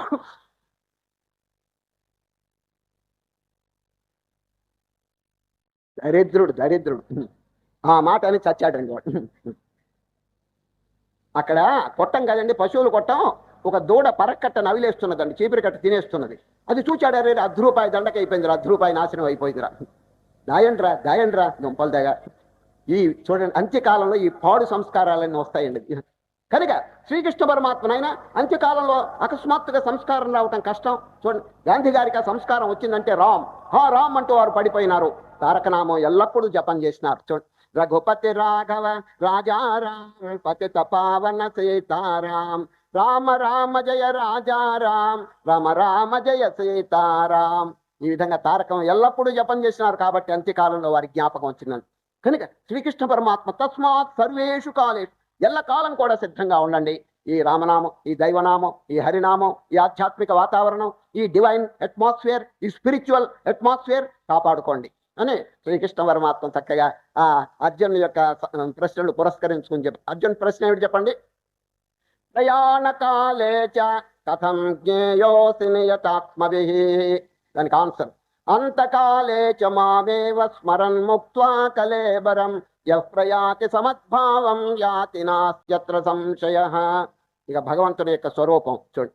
కవిం పురాణం అనుశాసితారం అనోరణీయాం సమనుస్మరేద్యః, సర్వస్య ధాతారమచింత్య రూపం ఆదిత్యవర్ణం తమసః పరస్తాత్. ఇక ఆ దైవ స్వరూపాన్ని పొందాలంటే ఉపాయం చెప్తున్నారు చూడండి. అభ్యాసయోగయుక్తేన చేతసా నాన్యగామిన.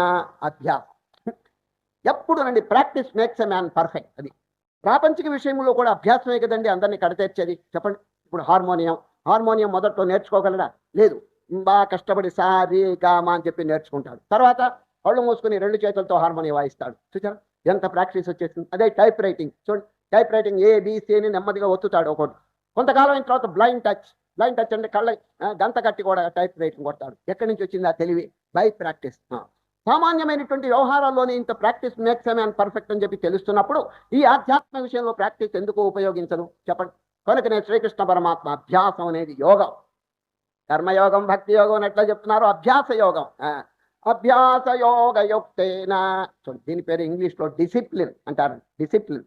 ప్రతిరోజు కూడా కొంచెం ముందుగా లేవటం, ఏమండి ఆ బ్రహ్మ ముహూర్తంలో చక్కగా ప్రార్థన చేయటం, తర్వాత స్నానము, శుచిగా జపాలు, పారాయణం, పూజ, ఆరాధన ఇవన్నీ జాగ్రత్త చేసుకోండి. ఈ అనుష్ఠానం మాత్రం వదలొద్దండి. అనుష్ఠానం వదిలితే ఇక దైవ వాతావరణం లేకపోతే ఈ ప్రపంచ వాతావరణం మానవుని మింగేస్తుందండి. సరే, మంచి కాలంలో కానీ ఎప్పుడు కానీ పుణ్యం సంపాదించడానికి అవకాశం లేకుండా చేస్తున్నది. అందుచేత జీవితం అంతా బహు జాగ్రత్తగా ఉండాలండి. సరే, 3 సాధనలు ఈరోజు అవకాశం వచ్చింది కాబట్టి చెప్తున్నాను. సాధకులైన వారు 3 జాగ్రత్తగా ఉండాలండి. ఇంగ్లీష్లో పి అనేటువంటి పదంతో ప్రారంభిస్తుందండి. అందుచేత పీ క్యూబ్ అన్నారండి ఈ సాధన పేరు. P into P into P. Purity, patience, Perseverance. జ్ఞాపకం పెట్టుకోండి. ప్యూరిటీ అంటే పవిత్రత, పేషెన్స్ సహనం, పర్సివరెన్స్ పట్టుదల. ఈ మూడు చాలా అవసరం అండి సాధకుడికి. మొట్టమొదటి అన్నిటికంటే ముఖ్యం purity. You must be pure in heart. హృదయంలోనండి క్రీస్తు చెప్పినారు చూడండి, blessed are the pure in heart for they shall see God. చక్కని వాక్యం. Blessed are the pure in heart for they shall see God. ఎవరు హృదయంలో పవిత్రత కలిగి ఉంటారో వారు భగవంతుని ప్రత్యక్షంగా చూడగలరు. ప్యూరిటీ లేకపోతే అద్దం మురికిగా ఉంటే ఏ విధమైన ముఖం కనిపించదండి. అదేవిధంగా ఈ పవిత్రత అనేది మొదటిది. Purity, patience. పేషెన్స్ అంటే సహనం. చూడండి, ఈ ఆధ్యాత్మిక సాధనలో ఎన్నో ఒడిదుడుకులు వస్తాయండి అది. కానీ పేషెన్స్, సుఖము దుఃఖము, మానము అవమానము, శీతము ఉష్ణము, ఈ ద్వంద్వములు డ్యుయాలిటీస్ అంటారు. ఈ ద్వంద్వములు వచ్చినప్పుడు హీ మస్ట్ బి స్టడీ.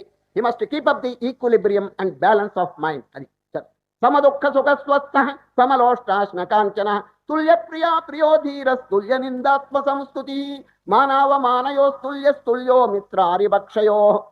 ఎంత చక్కగా కృష్ణ పరమాత్మ నాయన జీవితంలో సమత్వం జాగ్రత్తగా కాపాడుకోండి. ఎందుకంటే ఇప్పుడు ఎవడైనా తిట్టాడనుకోండి, ఎందుకు బాధపడాలి? ఎవడైనా స్తోత్రం చేశాడనుకోండి, ఎందుకు ఉబ్బిపోవాలి చెప్పండి?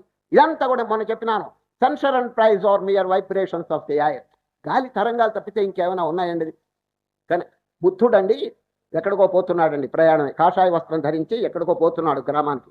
పోతుంటే ఈ కాషాయం సాధువులంటే ఇష్టం లేని వాడు ఒకడు బయలుదేరాడండి. ఆయన వెనకనే వస్తూ తిట్టి పారేస్తున్నాడండి. ఎవరిని? బుద్ధుడిని తెగ తిట్టేస్తున్నాడు. బుద్ధుడు అంతా వింటున్నాడు, కానీ వెనక్కి కూడా తిరిగి చూడలేదండి. తిట్టనే అని చెప్పేసి ఆయన పని ఆయన చేసుకుని పోతున్నాడు. కొంత దూరం పోతే ఒక విలేజ్, గ్రామం రాబోతున్నదండి. ఇక్కడ బుద్ధుడు ఆగాడండి. ఆగి వెనక్కి తిరిగాడు. ఏమయ్యా, నన్ను తెగ తిడుతున్నావు, నాకేమి బాధ లేదు నువ్వు తిట్టినందువల్ల, కానీ గ్రామం వస్తున్నది, దగ్గరకు వస్తున్నది. గ్రామంలో ఉన్న వాళ్ళంతా నా భక్తులు. నీవు కనుక అక్కడ నన్ను తిట్టినావంటే నీ జాగ్రత్త, నీకేదో దండన, శిక్ష, బాధ కలుగు చేయకుండా వాళ్ళు వదలరు. నన్ను తిట్టబాక. నేను నీ సలహా, నీకు నీ శ్రేయస్సు కోసం నేను సలహా ఇస్తున్నాను. నువ్వు తిడితే నాకేం బాధ లేదు, కానీ ఆ గ్రామం దాటే వరకు తిట్టబాక. ఎందుకంటే వాళ్ళు నన్ను తిడితే నేను కొడతారు, జాగ్రత్త. కాబట్టి గ్రామం దాటే వరకు నువ్వు మౌనంగా ఉండు. తర్వాత గ్రామం దాటిన తర్వాత ప్లీజ్ కంటిన్యూ అన్నాడండి. తిట్టు, ఏం పర్వాలేదు. ఎంత గంభీరమైన స్థితిలో చూడండి అది. వాడు భయపడిపోయి విరి ఇదేమిటి ఇన్నిసార్లు తిట్టినా ఈయన గారికి భయం లేదే అని చెప్పి శిష్యుడు అయిపోతాడండి. చూడండి, ఇంత సమత్వ బుద్ధి కలిగిన వాడిని నేను ఇంతవరకు ఎక్కడ చూడలేదు అని చెప్పి. ఏమండి, మీకింత స్థిరత్వం ఎక్కడి నుంచి వచ్చిందని అడిగాడండి వాడు. ఎవరు? ఈ కొత్తగా తిట్టేవాడు. ఏమండి, నేను ఎవరిని తిట్టా కూడా ఎగిరెగిరి పడతారే, కోపం చేస్తారే, మీరేం కోపం లేకుండా వింటూ కూర్చున్నారు, ఏమిటిన్నారు? ఏమయ్యా, ఇప్పుడు ఎవరైనా ఒక వస్తువు పంపిస్తే తీసుకుంటే ఆ వస్తువు వాడికి ఉంటుంది. తీసుకోకపోతే చెప్పండి, తీసుకోకపోతే మళ్ళీ వాడి దగ్గరికే పోతుంది ఆ వస్తువు. It will be return to the sender అన్నాడు. అదేవిధంగా నువ్వు నన్ను తిడుతున్నావు, నేను తీసుకుంటే తిట్టు నా నెత్తిని వచ్చి పడతాయి, నేను తీసుకోవటం లేదు కాబట్టి నీ దగ్గరికే పోతున్నాయి అవన్నీ అన్నాడు. ఇటువంటి సమత్వ బుద్ధి ఎవరికి ఉంటుంది చెప్పండి? మహానుభావుడు కాబట్టి చక్కగా ప్రాక్టీస్ చేశాడండి. కనుక శ్రీకృష్ణ పరమాత్మ సమత్వాన్ని బాగా అభ్యసించండి అని చెప్పి అభ్యాసయోగయుక్తేన. ఈ మనస్సు అండి మహాచంచలం. ఇప్పుడే చెప్పబోతారు. భగవంతుని తెలుసుకోవాలంటే చూడండి, ఓం దాని యొక్క పేరు చెప్తున్నారండి. నిరాకారమైన పరమాత్మ యొక్క నామధేయం ఏమిటి చెప్పండి? ఓమిత్యేకాక్షరం బ్రహ్మ వ్యాహరన్ మామనుస్మరన్ యప్రయాతి త్యజన్ దేహం సయాతి పరమాంగతిం. ఆ నామం ఎంత పవిత్రమైందంటే దాన్ని వర్ణన చేయటానికే అసాధ్యం అండి. ఎందుకంటే దానికి అంతు లేదండి. ఓం అకార ఉకార మకార అర్థమాత్రం. ఒక్కొక్క దానికి ఒక గంభీరమైనటువంటి అర్థం చెప్పారండి. ఇది చూడండి, త్రిగుణములని ఇంకా అనేక రకంగా చెప్పేశారు. ఈ ఓం అకార ఉకార మకార అర్థమాత్రం. ఈ ఓంకారం జపం చేసినప్పుడు అండి కొంచెం పద్ధతి తెలుసుకోవటం మంచిదండి. ఓం అని శాంతంగా లయం కావాలండి. ఓంకారం ఉచ్చరించడం ఊరికే ఓం ఓం అంటే అంత మంచిది కాదండి. అది దీర్ఘ ఘంట నినాదవత్ అన్నాడు. ఒక గంట కనుక వాయిస్తే ఏమండి, పెద్ద గంట, ఓ శాంతంగా సౌండ్ లయం అవుతుందండి. తర్వాత తైలధారా నివాచ్ఛన్నం దీర్ఘ ఘంట నినాదవత్. ఒక డబ్బా ఉందండి, ఖాళీ డబ్బా, నూనె డబ్బా ఉంటుంది నిండుగా. ఆ నూనె డబ్బాలో నుంచి కింద డబ్బాలోని నూనె పోస్తుంటే ధార ఎట్లా వస్తుంది తెలుసండి? తెంపు లేకుండా వస్తుంది. ఆ విధంగా ఓంకారం తెంపు లేకుండా ఓమని శాంతంగా డిజాల్వ్ కావాలండి. అప్పుడండి మనస్సు లయం అయిపోతుందండి సార్. కనుక ఓ శాంతంగా లయం కావాలి. ఏ విధంగా? ఘంటానాదం వలె, తైలధార వలె అని శాస్త్రంలో చెప్పారండి. ఈ ఉచ్చరిస్తున్నప్పుడు అండి భావన ప్రధానం. ఊరికే ఓం ఓం అని ఉచ్చరించడం కాదండి. ఓంకారం ఎవరి యొక్క నామధేయం చెప్పండి? నిరాకారమైనటువంటి సర్వవ్యాపకమైన పరమాత్మ యొక్క నామధేయం. కాబట్టి వారిని మనస్సులో చింతన చేయాలి. వ్యాహరన్, వ్యాహరణ అంటే ఉచ్చరిస్తూ, అంతటితో పూర్తి చేయలేదు. మాం అనుస్మరన్, భావం కూడా మననం చేయండి. ఏ మంత్రమైనా భావంతో జపం చేస్తే చాలా బాగుంటుంది. ఇప్పుడు ఓం నమ శివాయ, ఓం నమో నారాయణాయ, ఇవన్నీ మంత్రాలు కదా. ఆ మంత్రాలు ఉచ్చరిస్తూ భావన చేయండి. ఊరికే కేవలం ఉచ్చారణ చాలదండి. కనుకనే వ్యాహరన్ అంటే అర్జున ఓం అనే ఉచ్చరిస్తూ మాం అనుస్మరన్, దానికి అధిష్టానమైనటువంటి నన్ను చింతన చేయాలి. ఈ విధంగా చేస్తే ఏమవుతుందంటే హృదయం పరిశుద్ధం అయిపోతుందండి. కేవలం అంత్యకాలమే కాదండి, సర్వేషు కాలేషు గీతలో చెప్తున్నాడండి. ఇప్పుడు మీకు ఆరోగ్యంగా ఉంది, అవకాశాలు చక్కగా ఉన్నాయి, గోన్ బిగిన్ అంటే ఆలస్యం చేయకూడదండి. అది ఓమిత్యేక అక్షరం బ్రహ్మ వ్యాహరన్ మాం అనుస్మరన్. ఇప్పుడు శ్రీకృష్ణ పరమాత్మ ఈ ధ్యానం చేసేటప్పుడు దానికి ఓంకారం వచ్చినప్పుడు ఎట్లా ఉండాలో చెప్తున్నాడు. సర్వద్వారాన్ని సంయమ్య, ద్వారములు అరికట్టండి. ఏమిటండి ద్వారాలు? ఇంద్రియ ద్వారములు. చూడండి, మనస్సు అనేటువంటిది ఈ 11 చెప్పినాను చూడండి. ఏకాదశి, ఇప్పుడు చూడండి ఏకాదశి వ్రతం. ఏకాదశి వ్రతం అంటే అన్నం మానేయటం అని చెప్పి అనుకుంటున్నారు.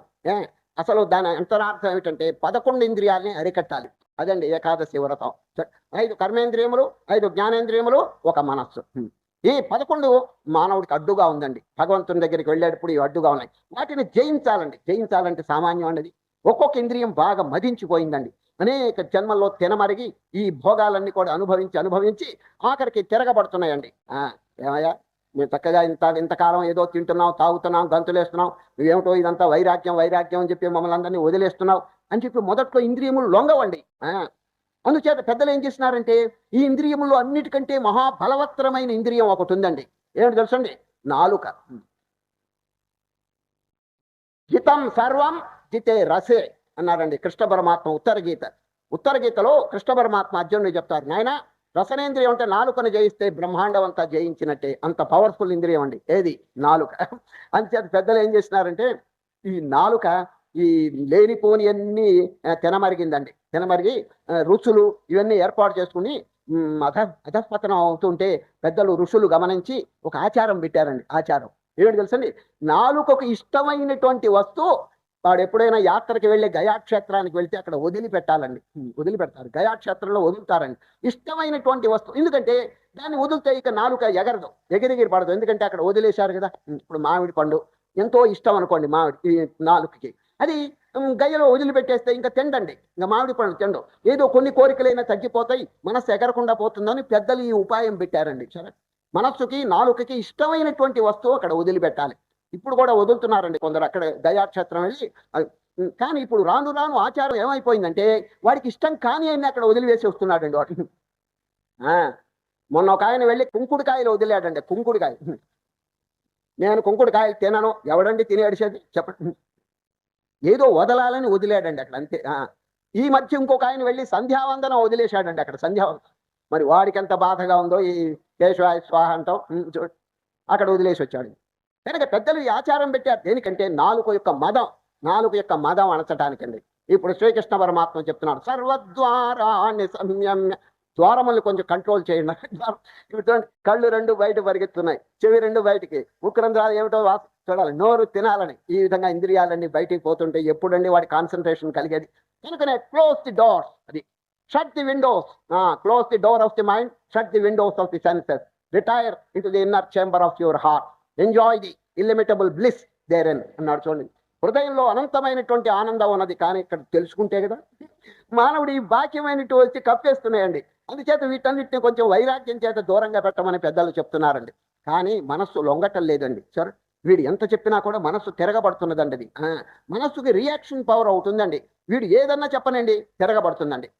ఏమయ్యా ఓ మనస్సా ధ్యానం చేయంటే నోరు మూసుకో నేను చెయ్యను అంటుందండి. ఇంతేనండి, తిరగబట్ట ప్రతిదానికి పాపం వీడు హతాశుడైపోతున్నాడండి. అందుచేత మనస్సును లొంగ తీసుకోవాలంటే శక్తి పనికిరాదు అని శాస్త్రంలో చెప్పారండి. శక్తి పనికిరాదండి, యుక్తి. చూడండి, ఇప్పుడు చేపని పట్టాలండి, నీళ్లలో చేప ఉన్నది, చేపను పట్టాలంటే శక్తి పనికిరాదండి. ఇప్పుడు ఒక పెద్ద గవర్నర్ గారు అనుకోండి, గవర్నరు ఆయన చాలా గొప్పవాడే. గవర్నర్ గారు కొంచెం నీళ్లలో దిగి చేపను పట్టండి అంటే వీరు రాకముందే చేప పారిపోతుందండి. గవర్నర్ గారు వచ్చారని చేప లొంగదండి, వెళ్ళిపోతుంది అది. చేపను పట్టాలంటే ఉపాయం ఏమిటి? ఎంత గొప్పవాడైనా పట్టలేడు. గాలం చూచారు, గాలం అనేది ఉండాలి, లేక వల. ఆ వలలో పడిపోతుందండి పాప. చూచారు, యుక్తి జయించిందండి. కనుక శ్రీ రామచంద్రుడు సీతమ్మ వారు ఇద్దరు కూర్చుని హనుమంతునికి ఇదే బోధ చెప్తారు. సీతారామాంజనేయం గాలంబులేనిచో జాలకాగ్రణి చేత పాఠీన జాలముల్ పట్టువడునే. ఓ ఆంజనేయ, యుక్తి పనికిరాదయ్యా, చేపలు పట్టాలంటే గాలం ఉండాలంటాడు చూడు. గాలంబులేనిచో జాలకాగ్రణి చేత పాఠీన జాలముల్ పట్టువడునే. సరియురి లేనిచో శకునంతకుని చేత జొక్కంబు పక్షులు చిక్కువడునే. యోగంబులేనిచో నొగి మావటీనిచే గజరాజములు అరికట్టవడునే. తగికోలలేనిచో మృగయా వినోదిచే ఘోర మృగంబులు గొట్టువడునే. రాజితానంద తారక రాజయోగ పావన సమాధి లేనిచో పరమ శుష్క తర్క వేదాంత తత్పరుల చేత ఇంద్రియ మనంబులు వినిగ్రహింపబడునే. నోటి మాటలా అంటాడండి ఎవరు? రామచంద్రుడు. ఆంజనేయ, కష్టపడవాలి, సాధన చెయ్యాలి, సోమరులకి ఇక్కడ చోటు లేదు అని శ్రీకృష్ణ పరమాత్మ అద్భుతమైనటువంటి భావాలను చెప్పి అభ్యాసం చేయండి. Practice makes a man perfect. అది ప్రాక్టీస్ అనేది కేవలం వ్యవహారంలోనే కాదండి, ఆధ్యాత్మిక విషయంలో కూడా ఎవ్రీథింగ్ డిపెండ్స్ అపాన్ ప్రాక్టీస్. మహర్షులు ఏకాంతంలో కూర్చుని చేసిన పని ఇదేనండి. ఇంద్రియముల యొక్క మదం అణచడానికి వాళ్ళు ఎంతో ప్రయత్నం చేశారండి, ఎన్నో సాధనలు చేసినారు. మరి అకస్మాత్తుగా ఈ మనస్సు ఇవన్నీ లొంగుతాయా చెప్పండి? అది మనస్సు కండి. ఇప్పుడు చూడండి, 2 దోషాలు ఉన్నాయండి. తన స్వరూపం దానికి తెలియదండి, సరే. రెండవది, ఎప్పుడు చంచలంగా ఉంటుంది, కదులుతూనే ఉంటుందండి మనస్సు. 2 దోషాలు ఉంటాయి. ఒక చోట జరిగిన విషయం చెప్తున్నాను. ఇటువంటిది పెద్ద సిటీ, పెద్ద పట్టణం ఒక చోట ఉందండి. రాత్రి 8 గంటలకి 4 రోడ్లు కలిసేటువంటి చోట్ల ఒక పోలీసు వాడు నిలబడ్డాడండి. పోలీసు వాడు ఈ వెహికల్స్ అన్నిటినీ కూడా డిసిప్లినరీగా జాగ్రత్తగా కంట్రోల్ చేస్తున్నాడండి. ఎవరు మధ్యలో పోలీసు నిలబడ్డాడు, లైట్ అన్ని వెలుగుతున్నాయి. ఒక రోడ్డు మీద నుంచి సైకిల్ మీద ఒకడు రాకెట్ స్పీడ్తో వస్తున్నాడండి సైకిల్ మీద. ఈ పోలీస్ ఆయన చూచాడు, దాంట్లో ఒక దోషం ఉందండి. ఏమిటి తెలిసిన? లైట్ లేదండి. సైకిల్కి లైట్ లేకపోతే పట్టుకుంటాడండి పోలీస్ ఆయన. అంచేత వాడు మంచి స్పీడ్ మీద వస్తున్నాడు సైకిల్తో. ఈ మధ్య పోలీస్ ఆయన స్టాప్ అన్నాడండి, నీకు లైట్ లేదని. వాడేమన్నాడు తెలిసిన? తప్పుకో, బ్రేక్ లేదు అన్నాడండి వాడు. ఎందుకంటే బ్రేక్ లేకపోతే సరిగ్గా పోలీసు వాడు నెత్తిన వచ్చి పడుతుందండి అది. అంచేత తప్పుకో అన్నాడు ముందుగా. చూడండి, దానికి ఒక దోషం కాదండి, లైట్ లేదనే ఒక దోషం అని చెప్పి అంటే 2 దోషాలు ఉన్నాయి. బ్రేక్ లేదండి. సైకిల్ అంటే ఏంటి? మన మనస్సు. మన మనస్సుకి 2 దోషాలు ఉన్నాయండి. బ్రేక్ లేదు, ఇష్టం వచ్చినట్టు చెలరేగుతున్నదండి. ప్రపంచంలో ఇటు పోతుంది, అటు పోతుంది, శబ్ద స్పర్శ రూపరస గంధముల మీద పరిగెత్తుతున్నదండి. ఇది బ్రేక్ లేదు. ఇకపోతే తన యొక్క స్వరూపం తెలియదండి. తాను ఎవరు? నిత్య శుద్ధ బుద్ధమైనటువంటి ఆత్మస్వరూపం అండి. అది ఎవరికైనా తెలుసునా? చిదానంద రూప శివోహం అని ఎవరికి తెలుసుండది? కనుక ఆత్మజ్ఞానం లేదు, ఇటు బ్రేక్ లేదు, లైట్ లేదు, బ్రేక్ లేదు. అందుచేత ఆ సైకిల్ ఎంత ప్రమాదం మీరే ఆలోచించుకోండి. ఈ శరీరంలో మనస్సు అనేటువంటిది కూడా ఆ విధంగా పరిగెత్తి ఈ జీవుణ్ణి కూలదోసేస్తుందండి. ఇప్పుడు శ్రీకృష్ణ పరమాత్మ, please control the senses, control the mind. సర్వద్వారాని సంయమ్య మనోహృది నిరుధ్య చ మూర్ధ్యాధాయాత్మన ప్రాణమాస్థితో యోగధారణం. ఇప్పుడు ఆ ఆత్మస్వరూపం ఎంత గొప్పదంటే ఆ భగవంతుని యొక్క స్థానం అక్కడి గనక ఎవరైనా చేరితే తిరిగి ఇంకొక లోకానికి వెళ్ళరండి సార్. తిరిగి మళ్ళా జన్మ అనేటువంటిది ఉండదు, జన్మరాహిత్యం పొందుతారు. ఎవరు? ఆ బ్రహ్మతత్వం తెలుసుకుని పరమాత్మను తెలుసుకుని సాక్షాత్కారం పొందినటువంటి వారికి తిరిగి తల్లి గర్భంలో పుట్టడం, ఈ బాధ ఇదంతా లేదండి. దానికి ఒక చక్కని వాక్యం చెప్తున్నారు. మాముపేత్య పునర్జన్మ దుఃఖాలయమ శాశ్వతం నాప్నువంతి మహాత్మాన సంసిద్ధిం పరమాం గత. అర్జున, నన్ను గనక పొందితే అంటే ఏమిటి?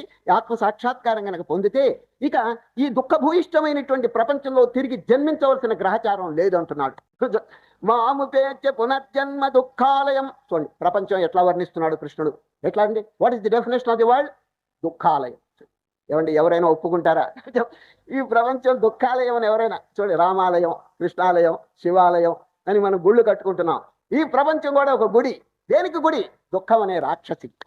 దుఃఖం అనేటువంటి రాక్షసి దీంట్లో నివాసం ఉంటున్నదండి. ఏమండి, సుఖం అని అందరూ పరిగెత్తున్నారే, ఇంత సర్వజ్ఞుడైనటువంటి శ్రీకృష్ణ పరమాత్మ ఎందుకు యాక్సెప్ట్ చేయలేదు?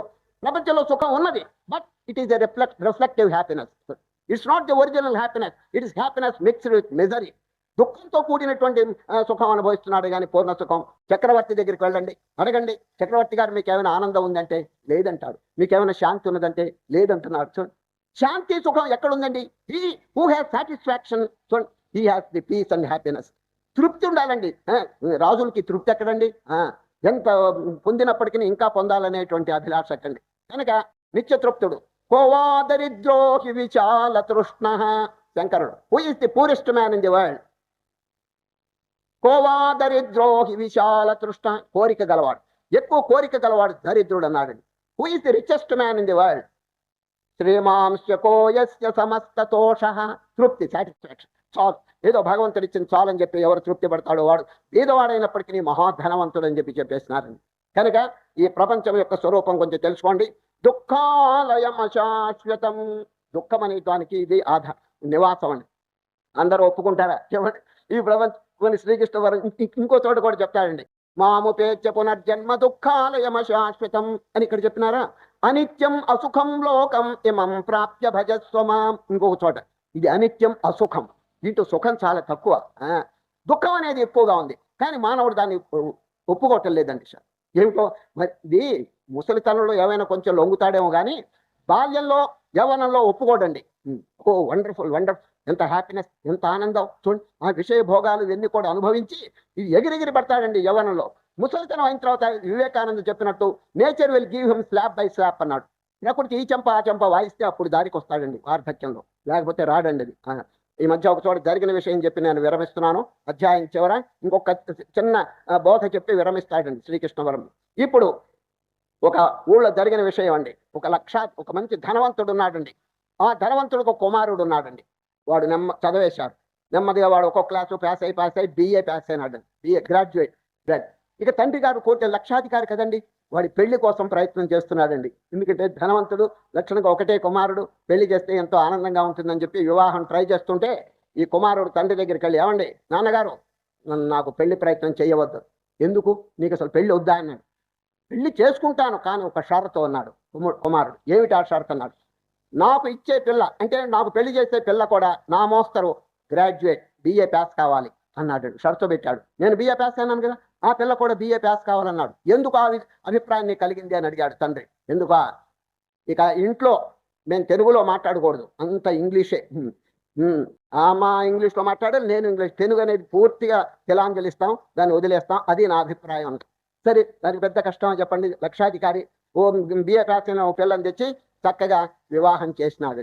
ఆ వివాహం చేసేప్పుడు ఈయన కోరిక తీరింది కదా. చూడండి, ఇంగ్లీష్తో దీని గ్రాడ్యుయేట్ వచ్చింది భార్య అని చెప్పి ఎంత ఆనందపడుతున్నా అంటే అమ్మగారు కాపురానికి రాగానే, oh life is sunshine, life is happiness, life is wonderful అని చెప్పి పరమానందపడుతున్నాడు. పెళ్లి కాగానే అమ్మగారు కాపురానికి వచ్చిందండి. కాపురానికి రాగానే ఇక చూడండి, ఇంగ్లీష్కి తెలుగులో మాట్లాడకూడదు. భార్యకి శాసనం ఆజ్ఞిస్తున్నాడు. Go and prepare coffee for me అన్నదండి. ఆమె ఇంగ్లీష్లో మాట్లాడుతుంది. My dear sir, you are a graduate and I'm a graduate, why don't you prepare the coffee for me అన్నదండి. తెలుగులో మాట్లాడకూడదు, అంతా ఇంగ్లీష్లోనే. ఏమండి, మీరు బిఏ పాస్, నేను నా కోసం మీరే కాఫీ తయారు చేయండి అని తిరగబడిందండి. ఒకసారి తిరగబడేటప్పటికి నాయన రామా గుడ్డ ముసుగేసుకుని హోటల్కి కాఫీ తాగడానికి పోతూ లైఫ్ ఈజ్ డార్క్నెస్ డార్క్నెస్ అన్నాడు.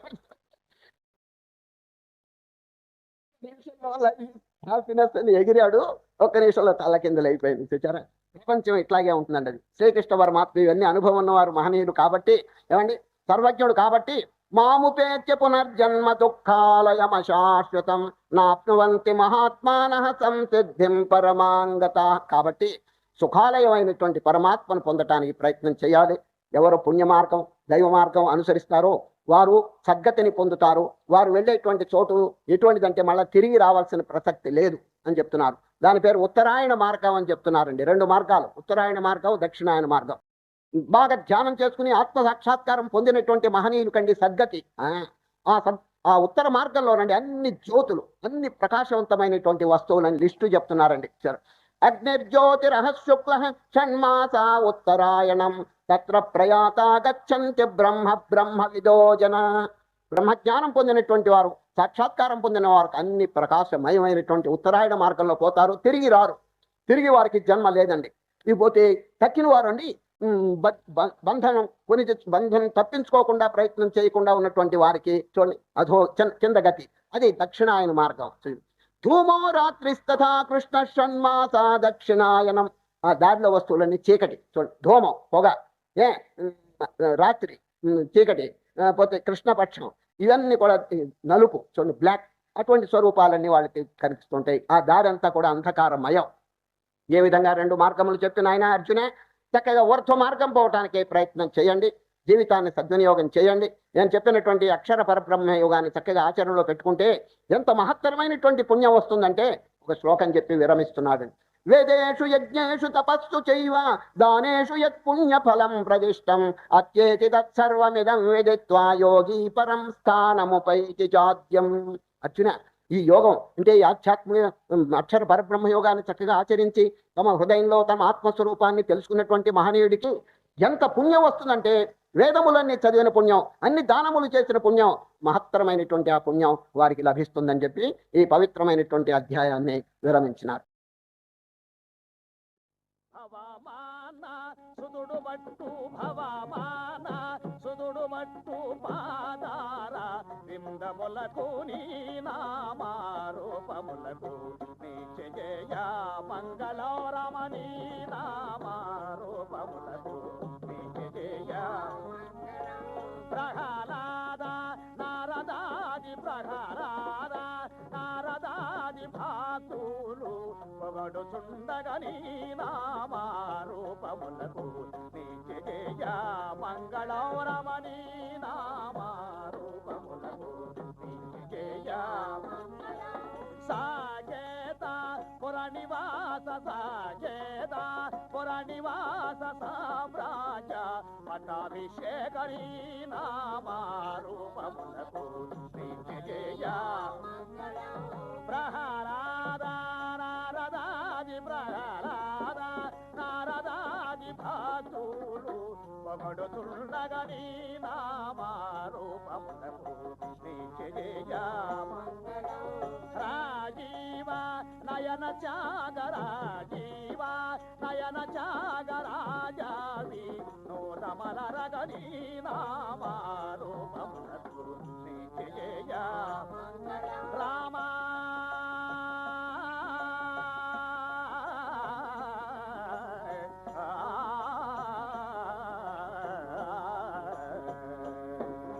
శ్రీమద్రమారమణ